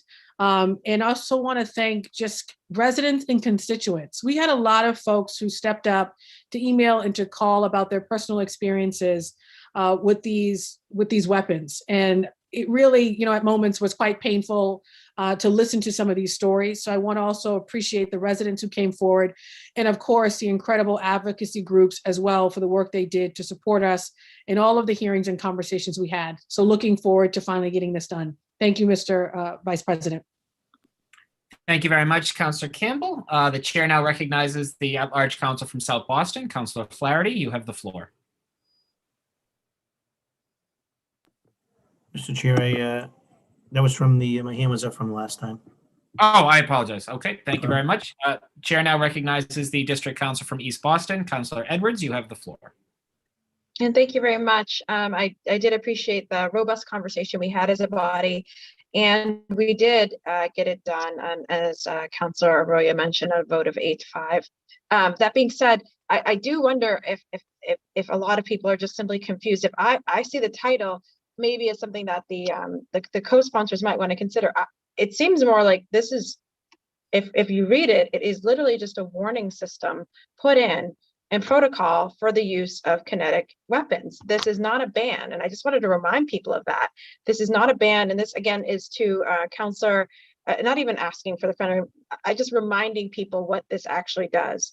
And it seems so unnecessarily controversial in as much as we're asking our police officers to enshrine their protocol and to allow people to have a warning as to when or they're about to use kinetic weapons and rubber bullets. And I just wanted people to be reminded of that. I intend, again, I will work with the co-sponsors on this conversation about how to bring this back through the body. That's what my job as the on the chair of government ops, and we will move this through the body. But again, just remind people about what this ultimately is about, and I hope to remove huge amounts of controversy from it, because at the end of the day, no one is taking away so much as please asking for our police to have an understanding of how they use these either the lead sponsors, my apologies, but I just wanted to make sure we were clear about the conversation we're going to have, and I think the lack of controversy it really involves. Thank you very much, Councilor Edwards. And would you like your name added? Yes. Well, thank you. Madam Clerk, please add Councilor Lydia Edwards as a co-sponsor. Seeing and hearing no further discussion on the matter, would the councilors wish to add their name? Madam Clerk, please add Councilor Liz Braden. Please add Councilor Julia Mejia. Please add Councilor Michelle Wu. And docket 0369 will be referred to the Committee on Government Operations. Madam Clerk, please place before the body docket 0370. Thank you. Docket 0370, Councilors Edwards and Asabi George offer the following ordinance establishing a payment in lieu of taxes program. Thank you, Madam Clerk. The chair now recognizes the District Councilor from East Boston, Councilor Edwards. The floor is yours. Thank you very much. I'm excited about this conversation. It's actually a refile for pilot, for the pilot program. It actually complements what Councilor Bach and Councilor Janey filed last week. Speaking of which, my apologies, if I could suspend Rule 12 and include Councilor Janey as one of the original co-sponsors, I'll start there. My apologies. Seeing and hearing no objection to the suspension of Rule 12, the Council President is hereby added as an original co-sponsor. Thank you. This again is simply a refile, and it does three major things. It codifies a pilot task force. It makes sure that the assessing department of the City of Boston is actually assessing with real numbers, modern day numbers, what is the shortfall and what is the exact amount of money that the actual entities should be paying for. And then it also requires the entities to tell us what they've acquired essentially in terms of tax exempt properties. So it's about clarification. No, we cannot simply tax them directly as they are nonprofit entities. We would have to change state and federal law to do so. But we do think that in as much as we have any program that is based off the assessment of their taxes, of the property taxes that they're not paying, we should be accurate in those numbers. And that's all this does.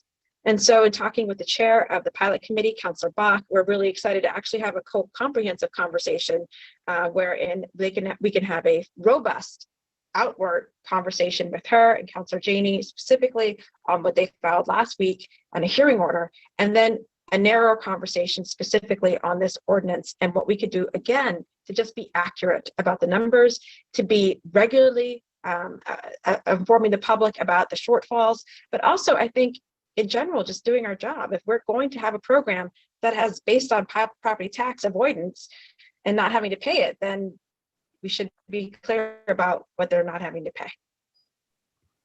Thank you very much, Councilor Edwards. The chair now recognizes the at-large councilor from Dorchester, Councilor Anissa Asabi George. You have the floor. Thank you, Mr. Vice President. I'd like to thank Councilor Edwards for her leadership and for continuing our partnership with this ordinance. Modernizing pilot, codifying its process, and getting the task force up and running will help to significantly improve the program, as well as our efficacy in generating pilot funds. I look forward to continuing this discussion in partnership with our nonprofit institutions, along with the hearing, along with Councilors Bach and Jady and Braden will hold. We can definitely do more across the board to improve pilot, our community benefits agreements, and relationships between our residents and neighboring large nonprofit institutions. Thank you, Mr. Vice President.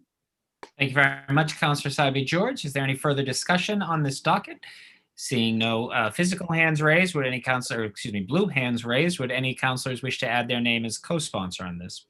Madam Clerk, please add Councilor Braden, Councilor Bach, Councilor Flynn, Councilor Mejia, Councilor Arroyo, Councilor Campbell, Councilor Wu, Councilor Flaherty. please add the chair's name. And docket 0370 will be referred to the Committee on Government Operations.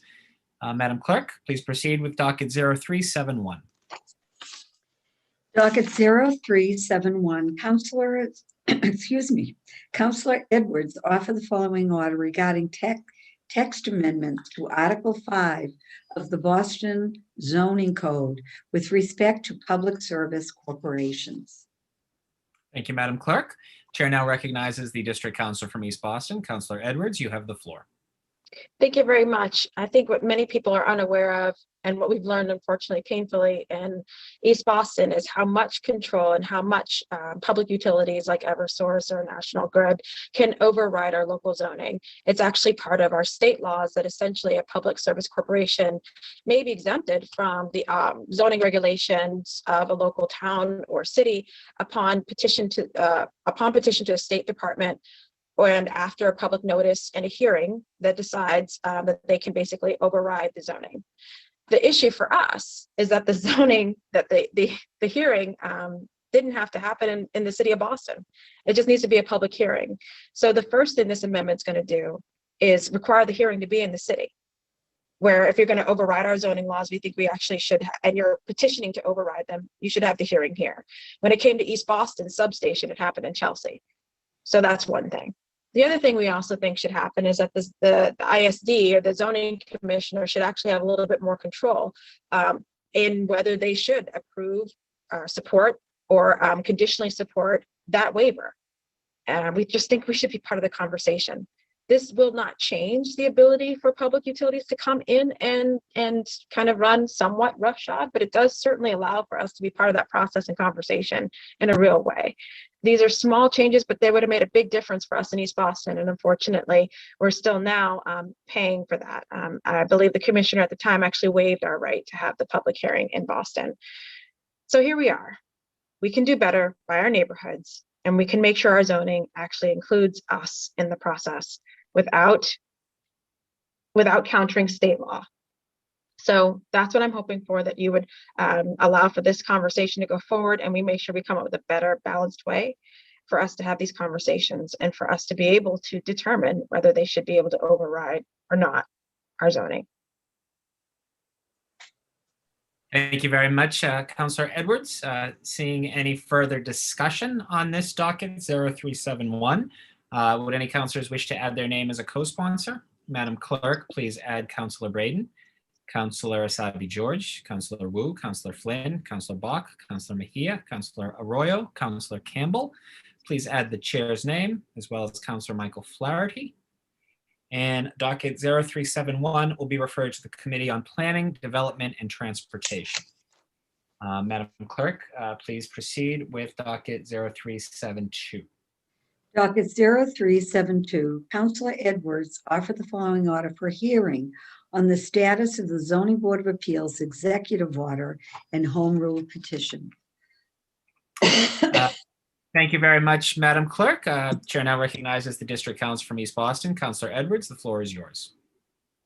As my colleagues will recall, we had a wonderful back and forth over a home rule petition with the mayor's office throughout all of 2019 that ultimately culminated in the mayor's office commissioning a report from Sullivan Worcester, and then ultimately doing an executive order, taking a lot from the home rule petition I filed and making them immediate action items, and then allowing us to continue to work on the language of the home rule petition, which, for your information and excitement, has been refiled again by Representative Dan Ryan to assure that we have an urban planner, an environmentalist, and as well as term limits on the ZBA.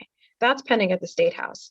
But what the executive order that passed and that Mayor Walsh had pushed for gave an 18-month timeline to do a lot of what we discussed before, including the electronic notices. The map has come out where you can actually follow on a map all of the projects that are pending before the ZBA. We were also supposed to be able to file those projects directly instead of having physically to go down to 1010 Mass Ave. Not only were you able to file them, but you'd be able to follow those projects and sign up your email so that you can get regular announcements from the ZBA if there's been a deferment. We all just discussed this, but these are things that are part of the executive order that the mayor had filed that came from the home rule petition I had filed. this is an exciting thing, and we're in the middle of getting some of these things done. The language aspect of it has been worked on. The other thing that was really important, and again, it is in line with what Councillor Sabi George has filed, is about the transparency. We've lowered the threshold in this executive order for disclosures of who owns what and who has what ownership interest in LLCs when they come before the ZBA. So it isn't ABC LLC purchasing it. It's really Councillor Braden, Councillor Flynn, and Councillor Edwards who actually own this. And literally, you guys were just the only ones on my screen. So that's the only I only mentioned you guys for those reasons. I promise we're not a secret LLC buying any properties. They just happen to be on my screen on my cell phone. But the fact is, these are part of the executive order. And so this hearing is a check-in on that executive order. We're within the time frame of it. The other thing that's supposed to be happening is financial disclosures of each one of the ZBA members.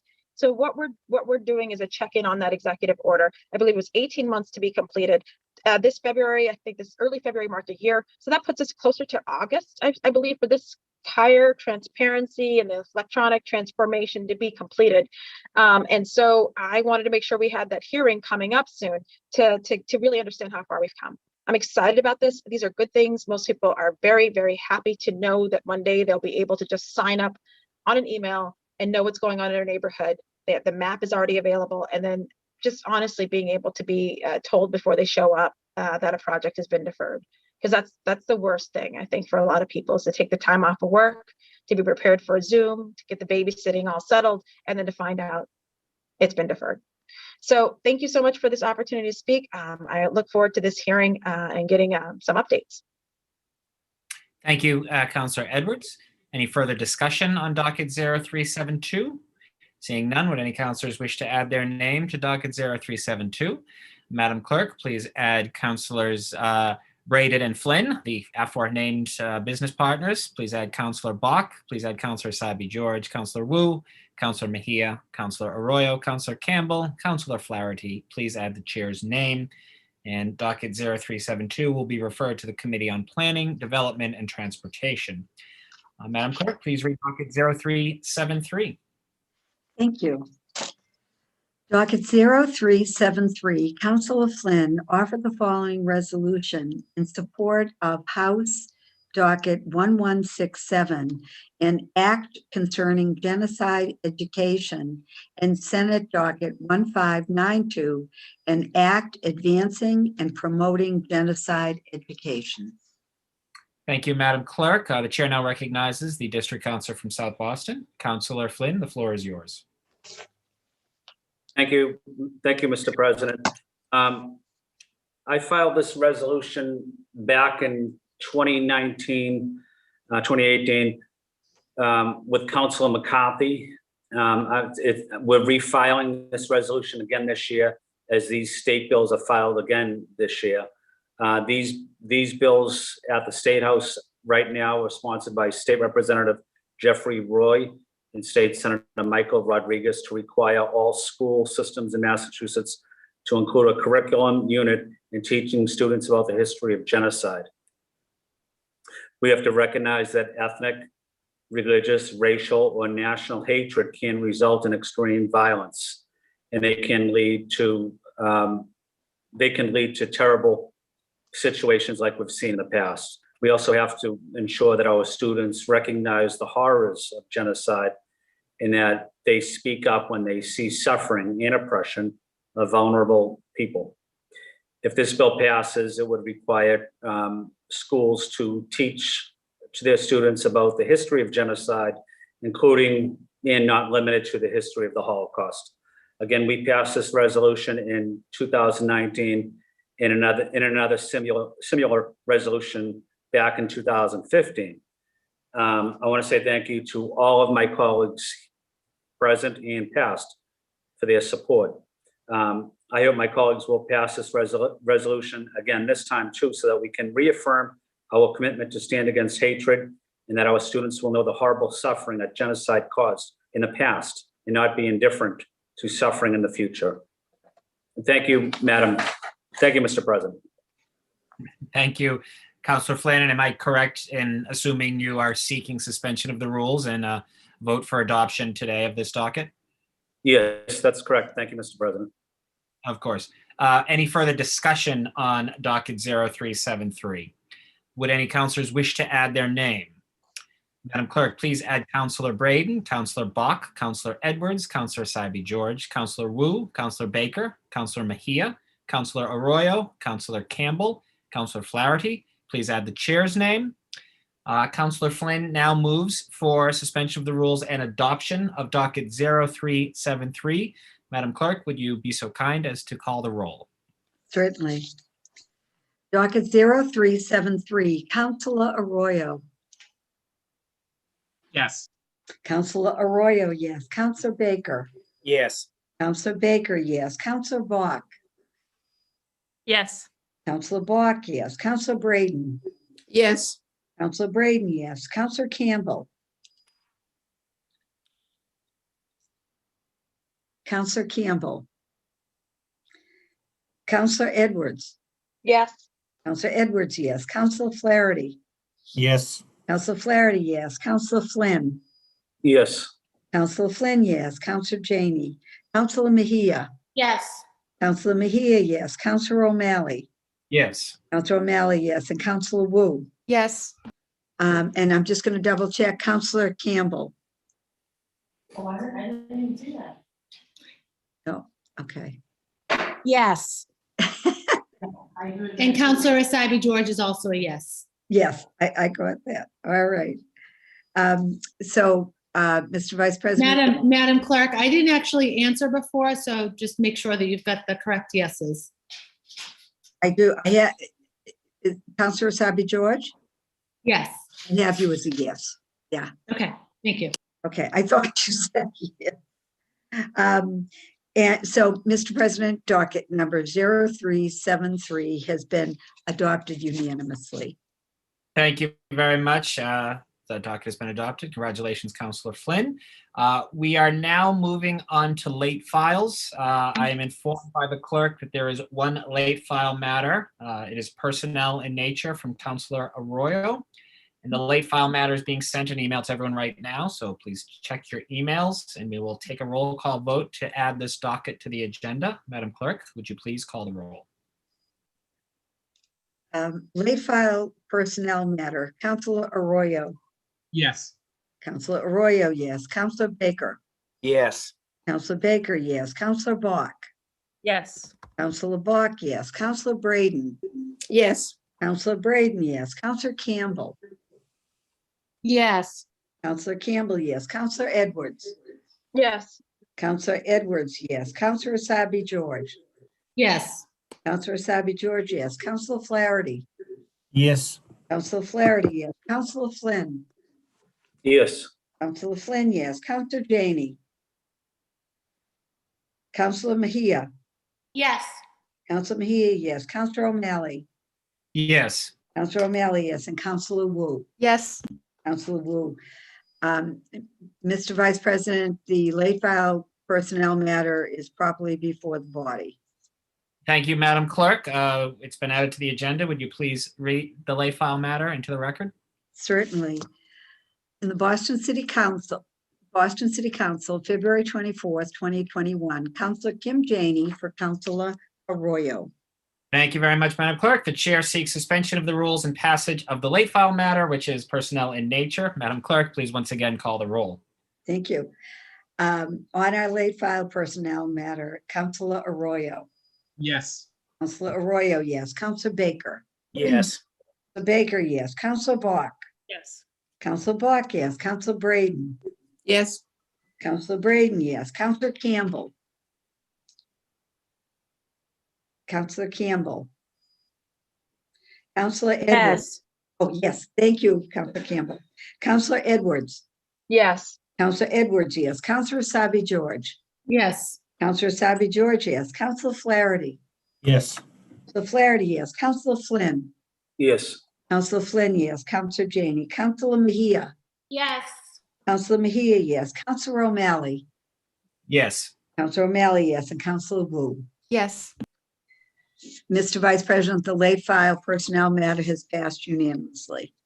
Right. Thank you very much. Seeing no further late files, we will now move on to the green sheets. Anybody wishing to remove something from the green sheet may do so at this time. The chair now recognizes the chair of the Ways and Means Committee, Councilor Bach. You have the floor. Thank you, Mr. Chair. I would like to pull docket 0194 on page 2 of the green sheets, which is currently assigned for further action for its second reading. The full details on page 15. Thank you, Councilor Bach. Madam Clerk, could you please read docket 0194, which was assigned for further action? Thank you. On page 2, assigned for further action, message and order approving an appropriation of $306,000 for the purpose of paying for costs of a feasibility study and schematic design work associated with the boiler and window replacement projects at the following schools: Samuel Adams Elementary School and the Patrick J. Kennedy Elementary School, for which the City of Boston may be eligible for a grant from the Massachusetts School Building Authority. Said amount to be expended under the direction of the Public Facilities Department and on behalf of Boston Public Schools. This matter has received its first reading and is now before you for the second reading. It's a capital project. Thank you, Madam Clerk. And would you poll the committee, which I probably should have done ahead of time, but just so we're in compliance? It's good for them to know what they're voting on. That's why. So for the Committee on Government Operations. Ways and Means, Madam Clerk. I have it right there. Ways and Means. It's been a long day. So on this matter, on the Committee on Ways and Means. Yep. Hang on just one second. I do have government ops. I don't know why. So, in the Committee on Ways and Means, Councilor Bach. Yes. Councilor Bach, yes. Councilor Asabi George. Yes. Councilor Baker. Yes. Councilor Baker, yes. Councilor Campbell.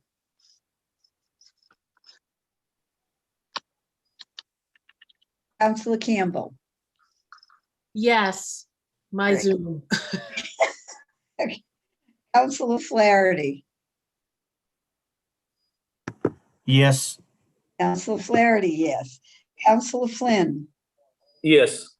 Councilor Flynn, Yes. yes. And Councilor Flaherty, yes. Councilor Mejia. Yes. Yes. Mr. Vice President, this matter is properly before the body. Thank you very much, Madam Clerk. I see that our president is back, but I assume, Madam President, can we finish this docket then? Please continue, We'll and I appreciate you. Thank you. Of course, of course. So docket 0194 is proper for the body. Said it needs a second vote in order for passage. Did you have any further discussion, Chairwoman Bach, on why we should vote for this? Or are you happy to proceed with the roll call vote? Well, just a reminder to everyone that this is for that work on the Samuel Adams and the Patrick Kennedy Elementary School, both in East Boston. This is an MSBA design grant, and then it should be followed up with an MSBA grant for the actual work. As it's a capital docket, it needs these 2 votes. So we did vote back on February 10th, and now I'm looking for the second vote in the affirmative. Thank you. Thank you, Madam Chair. Councilor Bach is now seeking second reading on docket 0194. Madam Clerk, would you please call the roll? Thank you so much. For the second reading on docket number 0194, Councilor Arroyo. Yes. Councilor Arroyo, yes. Councilor Baker. Yes. Councilor Baker, yes. Councilor Bach. Yes. Councilor Bach, yes. Councilor Braden. Yes. Councilor Braden, yes. Councilor Campbell. Yes. Councilor Campbell, yes. Councilor Edwards. Yes. Councilor Edwards, yes. Councilor Asabi George. Yes. Councilor Asabi George, yes. Councilor Flaherty. Yes. Councilor Flaherty, yes. Councilor Flynn. Yes. Councilor Flynn, yes. Councilor Janey. Yes. Thank you, Councilor Janey, yes. Councilor Mejia. Yes. Councilor Mejia, yes. Councilor O'Malley. Yes. Counselor O'Malley, yes, and Counselor Wu. Yes. Counselor Wu, yes. Madam President, docket number 0194 has received its second reading. Thank you very much, Madam Clerk. Having received its second reading, docket 0194 has passed. Madam President, we had just voted on the first of, I believe, 2 matters that are seeking to be pulled from the green sheet, or perhaps more than 2. But thank you, Madam. Thank you so much. Thank you so much. The chair recognizes Counselor Edwards. Thank you very much, Madam President. I would like to pull a docket number. It's now docket number 0319 on page 5 of 15 of the green sheets. This is a refile. We actually passed it out of our body. This is the Homelessness Commission, sponsored by Councilor Sabi George. Okay, and before you continue, I'm going to allow folks to check their email and turn it over to our clerk, who will read the docket, make sure it's properly before the body. So if folks want to check their email, Madam Clerk. Would you like me to call the roll for? Oh, yes, of the committee, please. Yes. In the Committee on Government Operations, Counselor Edwards. Yes. Counselor Edwards, yes. Counselor Flaherty. Yes. Counselor Flaherty, yes. Counselor Arroyo. Yes. Counselor Arroyo, yes. Counselor Bach. Oh, sorry, wait a minute. Counselor Baker. Yes. Counselor Baker, yes. Counselor Mejia. Yes. Counselor Mejia, yes. Counselor O'Malley. Yes. Counselor O'Malley, yes, I think. Yes. Counselor Wu, yes, okay. And Counselor Wu. Yes. There's unanimous consent to have this matter properly before the body. Thank you, Madam Clerk. Would you please read the docket? Certainly.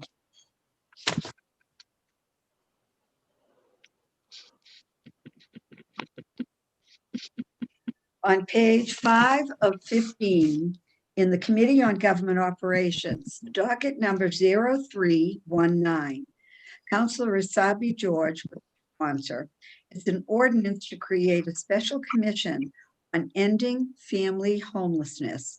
It was filed on February 3rd, 2021. Thank you so much. And now that it is properly before the body, the chair recognizes Councilor Edwards, who is chair of the Committee of Government Operations. Thank you very much, Madam President, and my colleagues, for your indulgence. As we have thoroughly vetted this, I'm just going to go through some of the dates and conversation and then promptly turn it over to the lead sponsor to make sure that if there's any other updates that she would like to make before we bring this before the body. Again, this is a refile of docket 0225. This is an ordinance to create a special commission on ending family homelessness. It was originally sponsored by Councilor Sabi George, referred to the committee on January 29, 2020. The committee held a hearing on January 14, 2020, and there was public comment taken and a working session on October 1st. This docket would establish a commission to develop an actionable and measurable plan to end family homelessness in the city of Boston. It was placed before our body, and I believe now we are asking that it be placed again before the body in a small amended draft. But I'm going to turn it over to the lead sponsor to explain the procedures, and thank you very much for this opportunity. Thank you so much. The chair recognizes Councilor Sabi George.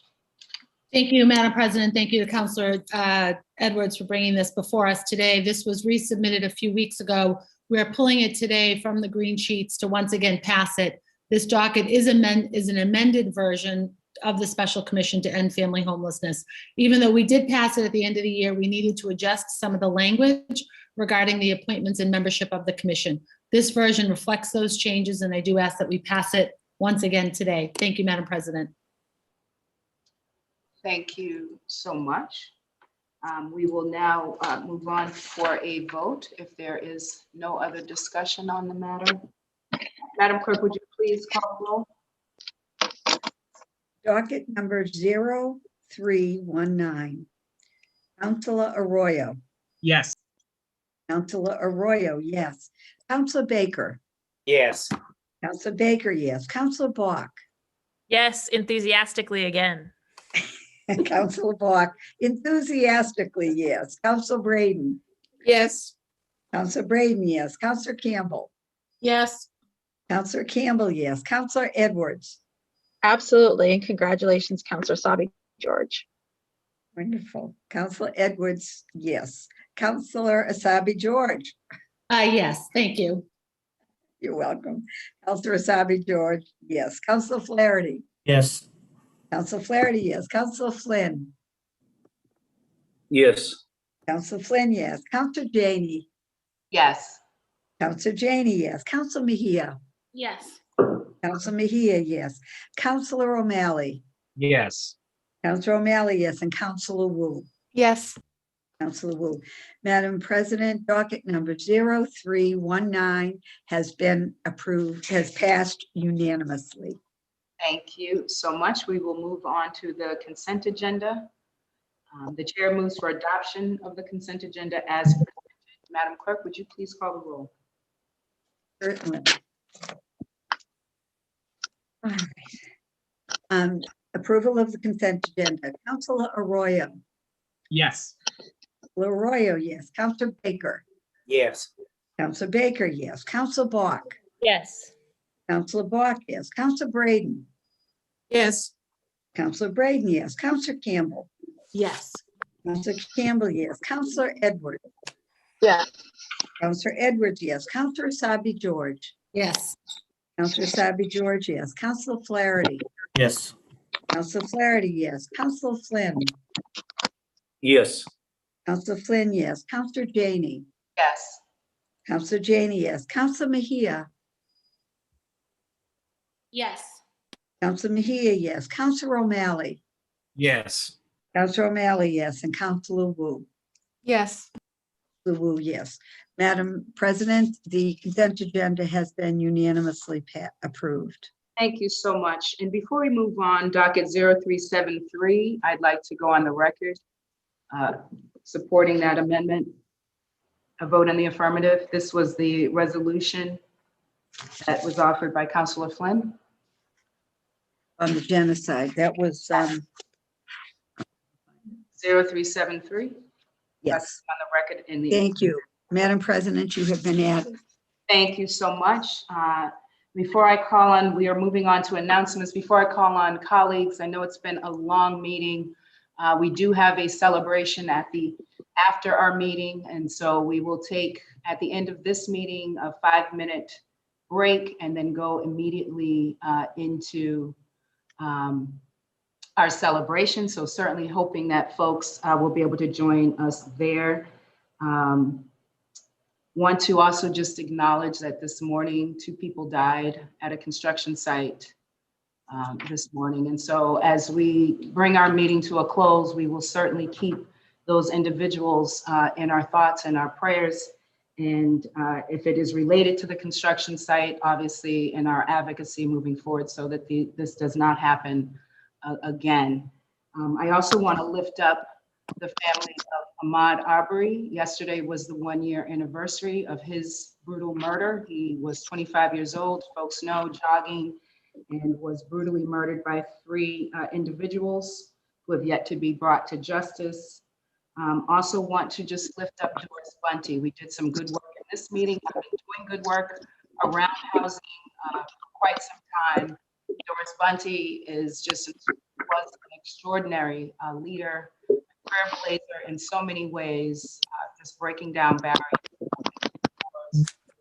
for the women on this council to even be on this council. She was the first Black woman elected to the State House. We know her advocacy and work around housing. So just want to lift her up. And obviously we will close out today's council meeting in her honor.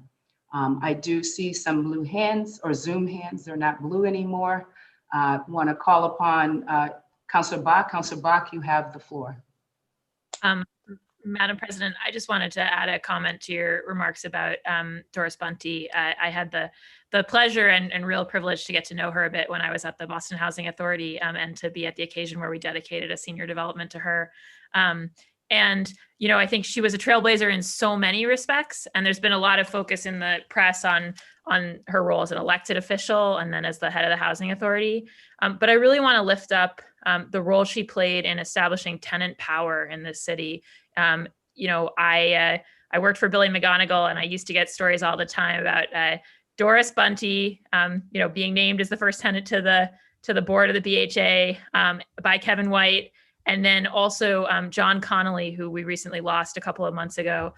So a Black woman and a white man, both folks who had grown up and lived in public housing.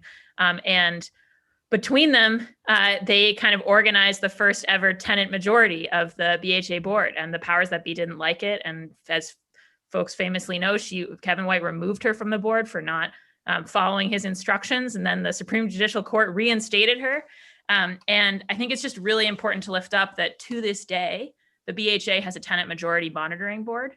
And it really pioneered that model and the idea of tenant leadership of our housing authorities in the country.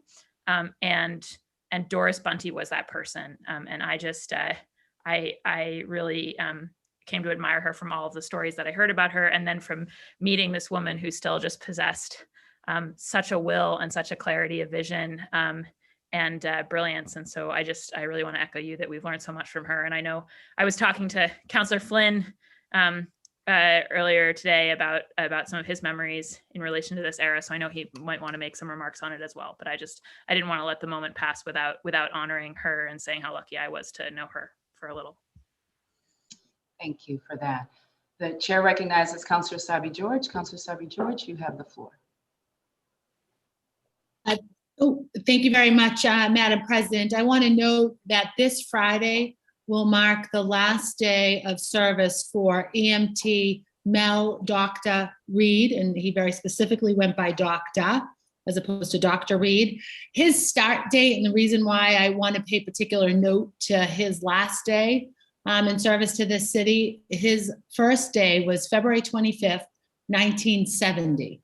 He had 51 years of service to Boston EMS, spent most of his career in the neighborhoods of Dorchester, South Boston, and West Roxbury, and had multiple commendations during those years of service, as well as a proud member of the Honor Guard for Boston EMS.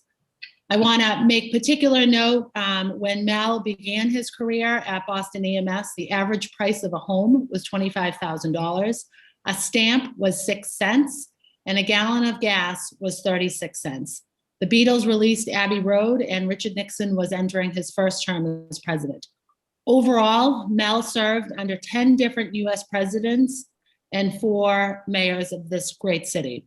Want to thank Mel for his 5 decades plus years of service and his certain commitment, without doubt, to the city and to the people of Boston. Thank you, Madam President.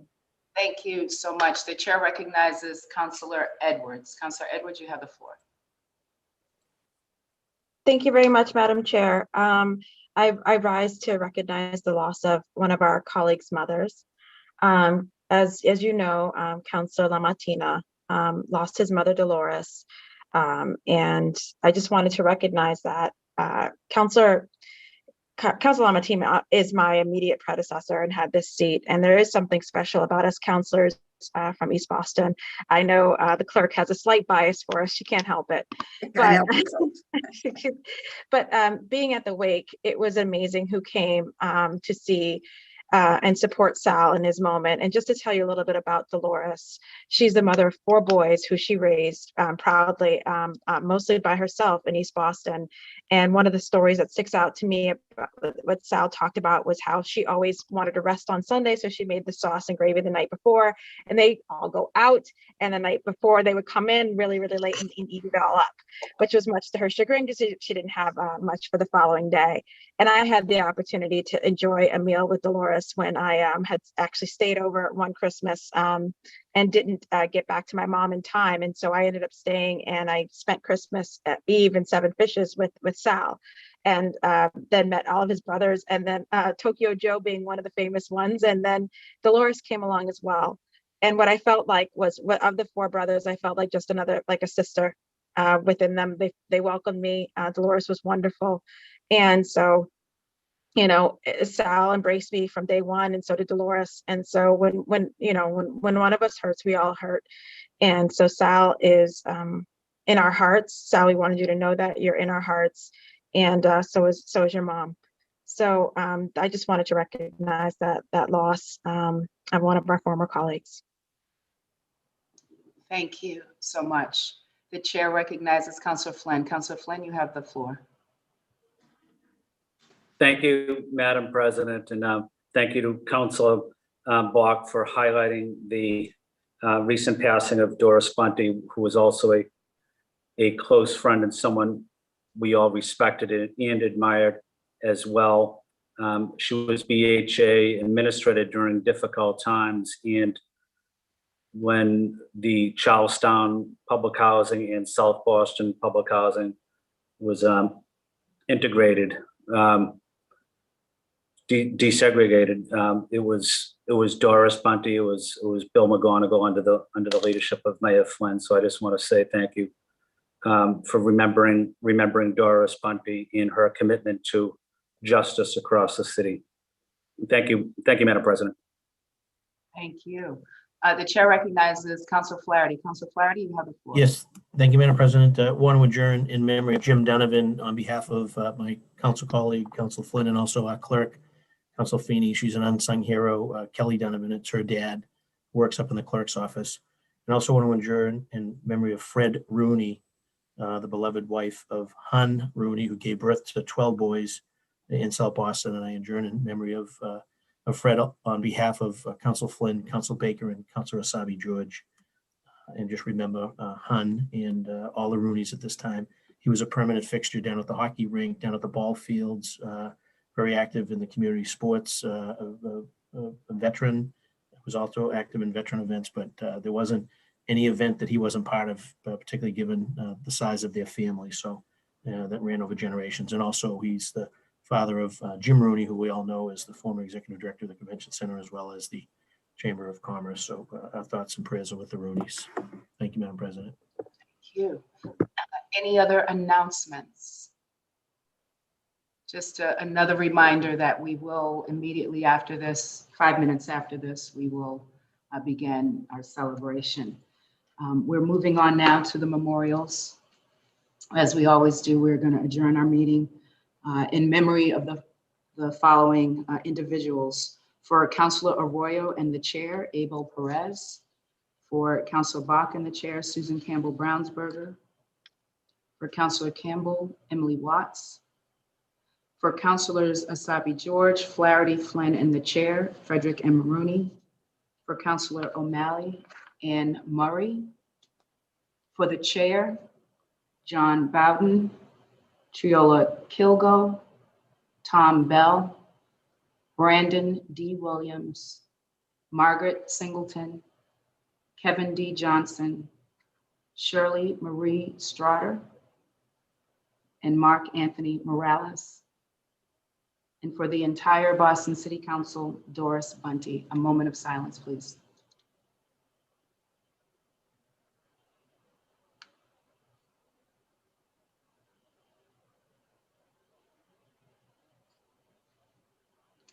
Thank you. The chair moves that when the council adjourns today, it does so in memory of the aforementioned individuals. We are scheduled to meet again remotely on Wednesday, March 3rd at 12 noon. All in favor of adjournment, please indicate by saying aye. Aye. Ayes have it, this meeting is adjourned. Bye, everybody. Bye.